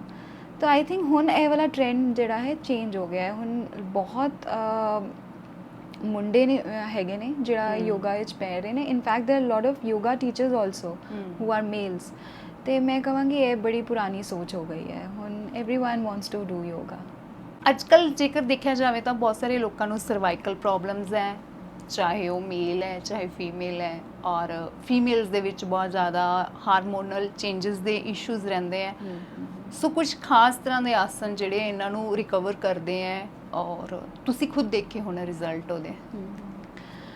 ਜੇ ਅਸੀਂ ਸਰਵਾਈਕਲ ਦੀ ਗੱਲ ਕਰਦੇ ਹਾਂ ਤਾਂ ਆਈ ਵੁੱਡ ਸੇ ਕਿ ਕੋਈ ਵੀ ਉਮਰ ਦੇ ਹੋ, ਤੁਸੀਂ ਯੰਗ ਹੋ, 20s ਵਿੱਚ ਹੋ, 30s ਵਿੱਚ ਹੋ, 50s ਵਿੱਚ ਹੋ, 60s, ਕੋਈ ਵੀ ਉਮਰ ਹੈ ਤੁਹਾਡੀ, ਤੁਹਾਨੂੰ ਸਵੇਰੇ ਉੱਠ ਕੇ ਨਾ ਇੱਕ ਵਾਰ ਆਪਣੇ ਜੁਆਇੰਟ ਮੂਵਮੈਂਟ ਜ਼ਰੂਰ ਕਰਨੇ ਚਾਹੀਦੇ ਹੈ। ਮਤਲਬ ਸਵੇਰੇ ਉੱਠ ਕੇ ਥੋੜੀ ਆਪਣੇ ਨੈਕ ਰੋਟੇਸ਼ਨਸ ਕਰ ਲਈ, ਟੌਪ ਟੂ ਬਾਟਮ ਜਿੰਨੇ ਵੀ ਜੁਆਇੰਟਸ ਨੇ, ਜਿਵੇਂ ਹੱਥ ਦੇ ਜੁਆਇੰਟ ਨੇ, ਐਲਬੋ ਜੁਆਇੰਟ ਹੋ ਗਿਆ ਹੈ ਨਾ, ਹਿਪ ਜੁਆਇੰਟ ਹੋ ਗਏ, ਕਾਫੀ ਜੁਆਇੰਟਸ ਨੇ ਸਾਡੀ ਬੋਡੀ ਵਿੱਚ। ਸਵੇਰੇ ਉੱਠ ਕੇ ਜੇ ਤੁਸੀਂ 10-15 minute, hardly it takes 15 minutes, ਮੈਂ ਹਰ ਰੋਜ਼ ਕਰਦੀ ਹਾਂ ਸਵੇਰੇ ਉੱਠ ਕੇ। ਸਵੇਰੇ ਉੱਠ ਕੇ ਜੇ ਤੁਸੀਂ ਜੁਆਇੰਟਸ ਹੀ ਥੋੜੇ ਸੇ ਕਰ ਲਏ ਨਾ ਤੁਸੀਂ, ਤਾਂ ਤੁਹਾਡੀ ਸਰਵਾਈਕਲ ਪ੍ਰੋਬਲਮ, ਤੁਹਾਡੀ ਜਿਹੜੀ ਕੁਝ ਹੁੰਦੀ ਨਾ, ਸਵੇਰੇ ਉੱਠ ਕੇ ਪਤਾ ਹੀ ਨਹੀਂ ਲੱਗਦਾ ਕਿਵੇਂ ਕਿਉਂ ਦਰਦ ਹੋ ਰਹੀ ਹੈ, ਕਿੱਥੋਂ ਆ ਰਹੀ ਹੈ ਦਰਦ, ਇਹ ਦਰਦਾਂ ਸਾਰੀ ਹੌਲੀ ਹੌਲੀ ਸਾਰੀ ਸਬਸਾਈਡ ਹੋ ਜਾਣਗੀ। ਬਿਕਾਜ਼ ਇਹਦਾ ਵੀ ਇੱਕ ਸਾਇੰਟੀਫਿਕ ਪਿੱਛੇ ਇੱਕ ਹੈਗਾ ਹੈ ਰੀਜ਼ਨ। ਤੁਹਾਡੇ ਅੰਦਰ ਜਿਹੜੇ ਵਾਤ ਦੋਸ਼ ਹੁੰਦਾ ਹੈ, ਵਾਤ ਪਿੱਤ ਕਫ ਜਿਹੜਾ ਹੁੰਦਾ ਹੈ, ਤੁਹਾਡਾ ਵਾਤ ਵੱਧਿਆ ਹੋਇਆ ਹੈ ਤੁਹਾਡੀ ਬੋਡੀ ਵਿੱਚ, ਇਹਨੂੰ ਘਟਾਉਣ ਲਈ ਕੁਝ ਜੁਆਇੰਟ ਮੂਵਮੈਂਟਸ ਕਰ ਲਓ। ਸਰਵਾਈਕਲ ਦੀ ਪੇਨ ਹੈ ਤੇ ਉਹਨੂੰ ਉਹਦੇ ਲਈ ਵੀ ਮੈਂ ਆਪਣੇ ਇੰਸਟਾਗ੍ਰਾਮ ਪੇਜ ਵਿੱਚ ਕਾਫੀ ਕੁਝ ਪਾਉਂਦੀ ਹਾਂ ਸਰਵਾਈਕਲ ਲਈ। ਮੈਂ ਕਰਕੇ ਤਾਂ ਨਹੀਂ ਦਿਖਾ ਸਕਦੀ ਹੁਣ, ਪਰ ਹੈਗੇ ਨੇ ਛੋਟੀ ਹੈਗੀਆਂ ਨੇ ਚੀਜ਼ਾਂ, ਜੇ ਤੁਸੀਂ ਉਹਨੂੰ ਫੋਲੋ ਕਰੋਗੇ it will give you relief. ਤੁਸੀਂ ट्विस्टिंग पोस्चर जो हम जैसे अभी बैठे हुए हैं राइट, कितनी देर से हम बैठे हुए हैं राइट, हम या तो अगर हम ज़्यादा से ज़्यादा अगर हम खड़े होते हैं तो अपनी, जैसे कई बार होता नहीं, अपनी पिठ सीधी कर ली, बहुत लोग कहते हैं ना पिठ सीधी कर ली है, थोड़ा लेट जाएंगे पिठ सीधी करनी। कभी किसी ने ये नहीं बोला कि अपनी थोड़ी ट्विस्ट कर लें पीठ को, बिल्कुल है ना। तो स्पाइन को ना, हमारी स्पाइन बहुत फ्लेक्सिबल है, बहुत फ्लेक्सिबल स्पाइन है वो। कहीं भी अब आप देखोगे कुछ आसन्स होते हैं जैसे ब्रिज पोज है ना, बिल्कुल ऐसे हो जाता है। अपनी स्पाइन को हमें 100% यूज़ करना चाहिए, और उसको यूज़ करने के लिए हमें ट्विस्टिंग पॉस्चर्स डालने चाहिए। अब जैसे आप सर्वाइकल का बोल रहे हो, वो इसलिए कि हम एक जगह पे लगे हुए हैं, उसको अगर हम थोड़ा सा ट्विस्ट करेंगे ना अपनी स्पाइन को, तो ये छोटी छोटी जो दर्दें हैं, स्पाइन अगर ट्विस्ट करोगे, इसके साथ के मसल्स को मसाज मिलेगी, वो मसल्स बड़े खुश होंगे, आपकी बाकी मसल्स को बोलेंगे भाई हिल गया है, ये ट्विस्ट हो गया है ना। तो ये छोटी छोटी चीज़ें हैं। स्पाइनल मूवमेंट्स करो, 7 मूवमेंट्स होती हैं, 7 डायरेक्शनल स्पाइनल मूवमेंट्स होती हैं, एक्सियल लेंथनिंग, ट्विस्टिंग और लेटरल साइड पे। सुबह उठ के ये कर लो। इन छोटी छोटी चीज़ें डालोगे ना, मैं बहुत ज़्यादा आपको बोल नहीं रही कि आपको ये भी करना पड़ेगा वो भी करना पड़ेगा, इतना ओवरवेलमिंग नहीं दे रही हूँ आपको। ये छोटी छोटी चीज़ें डालोगे ना, आपको 7 डेज़ या 10 डेज़ में ही आपको लगेगा कि वो चीज़ें, आपकी जो अनसेड पेन्स थी वो चली गई हैं। और इसी तरह हारमोनल्स ਦੇ ਲਈ ਸਮ ਟਾਈਮ ਹੁੰਦਾ ਕਿ ਡਾਈਟ ਠੀਕ ਕਰੋ, ਹੈ ਨਾ, ਕਈ ਬੋਲਦੇ ਆ ਕਿ ਨਹੀਂ ਕੁਝ ਐਕਸਰਸਾਈਜ਼ ਉਹਨਾਂ ਨੂੰ ਫੋਲੋ ਕਰੋ, पर बेस्ट ਤੁਹਾਨੂੰ ਲੱਗਦਾ ਕੀ है? सी हार्मोनल प्रॉब्लम्स जो हैं, यस डाइट बहुत बड़ा एक रोल प्ले करता है।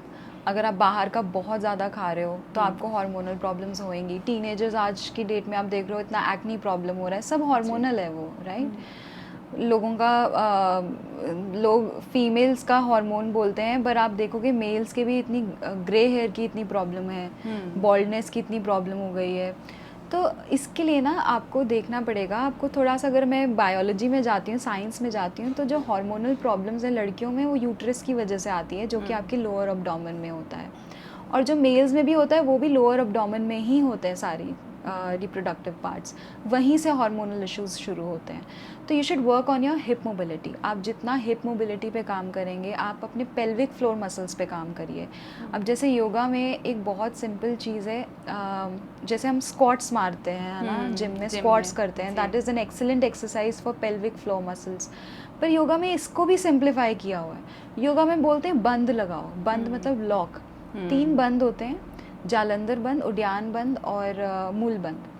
आप अगर ये मूल बंद जो होता है वो ग्लूट्स को टाइट करना होता है. अगर आप उसको ही लगाते हो, पीछे बहुत ज़्यादा ही पॉपुलर हुआ था कीटल एक्सरसाइज. तो ये वाली एक्सरसाइजेज जो है ना, आपको पेल्विक फ्लोर मसल्स को वो टाइट करती हैं. तो अब जैसे आप लड़कियों के लिए बोल रहे हो hormonal problems, they should work on their pelvic floor muscles. जितना उसको स्ट्रॉन्ग रखेंगे उतना उनका लोअर अब्डोमेन स्ट्रॉन्ग रहेगा. फर्टिलिटी इश्यूज भी इसी वजह से आ रहे हैं, उनके पेल्विक फ्लोर मसल्स जो हैं वो वीक हैं. कंसेप्शन में लोगों को बहुत प्रॉब्लम हो रही है, कंसीव नहीं कर पा रहे हैं. तो दैट इज़ बिकॉज उनका अंदर का जो लोअर अब्डोमेन है दैट इज़ वीक. कुछ है वहाँ पे, गड़बड़ है. और वहाँ पे इतने सेंसिटिव ऑर्गन्स हैं, उनकी मसाज के लिए आप आसन्स परफॉर्म करो. आप अपने pelvic floor muscle, hip mobility, hip opening पे करो काम. अगर हमारी हिप जॉइंट होता है वो टाइट है ना, तो उससे बहुत प्रॉब्लम्स हो सकती हैं. तो one thing I would recommend to girls is कि अपने हिप मोबिलिटी पे काम करो, अपने पेल्विक फ्लोर मसल्स पे काम करो, और ये हार्मोनल प्रॉब्लम्स अपने आप सबसाइड होती रहेंगी. ਸੋ ਬਹੁਤ ਸਾਰੇ ਲੋਕਾਂ ਨੂੰ ਬੀਪੀ ਇਸ਼ੂ ਵੀ ਰਹਿੰਦਾ ਹੈ. ਹਾਂਜੀ, ਸੋ ਉਹਦੇ ਬਾਰੇ ਡਾਈਟ ਦੇ ਪੁਆਇੰਟ ਆਫ व्यू ਤੋਂ ਤੁਹਾਡੇ ਕੀ ਸਜੈਸ਼ਨ ਹੈ और एक्सरसाइज ਲਈ ਕੀ? बीपी के लिए डाइट तो सबसे बड़ी ऐसी चीज़ है कि you have to control this salt. नमक कम खाओ. आई थिंक ये एक आपकी आधी बीमारियां तो नमक ज़्यादा खाने से ही है. नमक को कम कर दो. बाहर का जैसे चाइनीज़ फूड है, उसमें आप सोच भी नहीं सकते कि क्या क्या डला होता है जो आपके बीपी को इफ़ेक्ट कर सकता है. डाइट के अलावा कुछ प्राणायाम है. उज्जयी प्राणायाम मैंने अभी रिसेंटली एक वीडियो भी अपलोड की थी. मैं खुद वो बहुत प्रैक्टिस करती हूँ बिकॉज उज्जयी प्राणायाम एक ऐसी चीज़ है कि सिर्फ बीपी को कंट्रोल नहीं करता, वो आपके माइंड को भी स्टेबल करता है. जैसे मैंने पहले बात की, प्राणायाम करना चाहिए सबको, मेडिटेशन करनी चाहिए. तो एक अनुलोम विलोम प्राणायाम है जो एक बहुत, आई थिंक सभी ने सुना होगा, पॉपुलर है. वो आपकी नाड़ियों को बैलेंस करता है. नाड़ी मतलब आपकी राइट और लेफ्ट नॉस्ट्रल, ईड़ा और पिंगला नाड़ी, आपकी नाड़ियों को बैलेंस करता है. अगर आपकी नाड़ियाँ बैलेंस्ड हैं, अगर आप ब्रीदिंग अच्छे से कर रहे हो, तो सारिया बीमारियां जड़ियां ने उस तो ही ठीक हो जाएंगियां. बीपी ਲਈ स्पेसिफिकली मैं कहांगी कि उज्जयी प्राणायाम करें. मैं वीडियो पाई है, देख सकते हैं सब लोग, या गूगल कर सकते हैं उज्जयी प्राणायाम की होता है. उस तो ਤੁਹਾਨੂੰ I won't say instant result, but अपने आप ਨੂੰ ही पता लग जाएगा कि ਤੁਹਾਡੀ बॉडी ਜਿਹੜੀ है वो फील गुड फैक्टर ਜਿਹੜਾ ਹੁੰਦਾ ना वो आना शुरू हो जाएगा. उस तो बाद ਤੁਹਾਡਾ बीपी भी नॉर्मल रहन. इनफैक्ट डायबिटीज़ ਲਈ भी है उज्जयी प्राणायाम. जी. तो डायबिटीज़, बीपी, छोटी छोटी चीज़ां ने उज्जयी प्राणायाम ने नाल ही सॉल्व हो जाएंगियां. तो I think everyone should do it for 10-15 minute. सवेरे उठते हो तो 10-15 मिनट करो, तो I think everyone can lead a healthy life. Okay. So ਬਹੁਤ ਸਾਰੀਆਂ ਗੱਲਾਂ ਤੁਹਾਡੇ ਨਾਲ ਕਰ ਲਈਆਂ ਨੇ. ਸੋ ਐਨੀਥਿੰਗ ਐਲਸ ਜਿਹੜੀ ਤੁਹਾਨੂੰ ਲੱਗਦਾ ਕਿ ਤੁਸੀਂ ਆਡੀਅנס ਦੇ ਨਾਲ ਕਨੈਕਟ ਕਰਨ ਲਈ ਜਾਂ ਕੋਈ ਸੁਜੈਸ਼ਨ ਉਹਨਾਂ ਨੂੰ ਕਿਸੇ ਵੀ ਰਿਗਾਰਡਿੰਗ ਦੇਣਾ ਚਾਹੁੰਦੇ ਹੋ? सजेशन मैं एक ज़रूर देवांगी कि आजकल लोग बहुत ज़्यादा ना पैरानॉइड हो रहे हैं, कंफ्यूज हो रहे हैं. लोग अपने सारा हार्ट रेट भी देख रहे हैं, अपने घड़ियाँ तो ही सब कुछ पता लग रहा है. तो कैलोरीज देखी जा रहे हैं, वेट वेइंग मशीन ते चढ़ी जा रहे हैं. उन्होंने समझ नहीं आ रहा कि की करिए, what is the right way.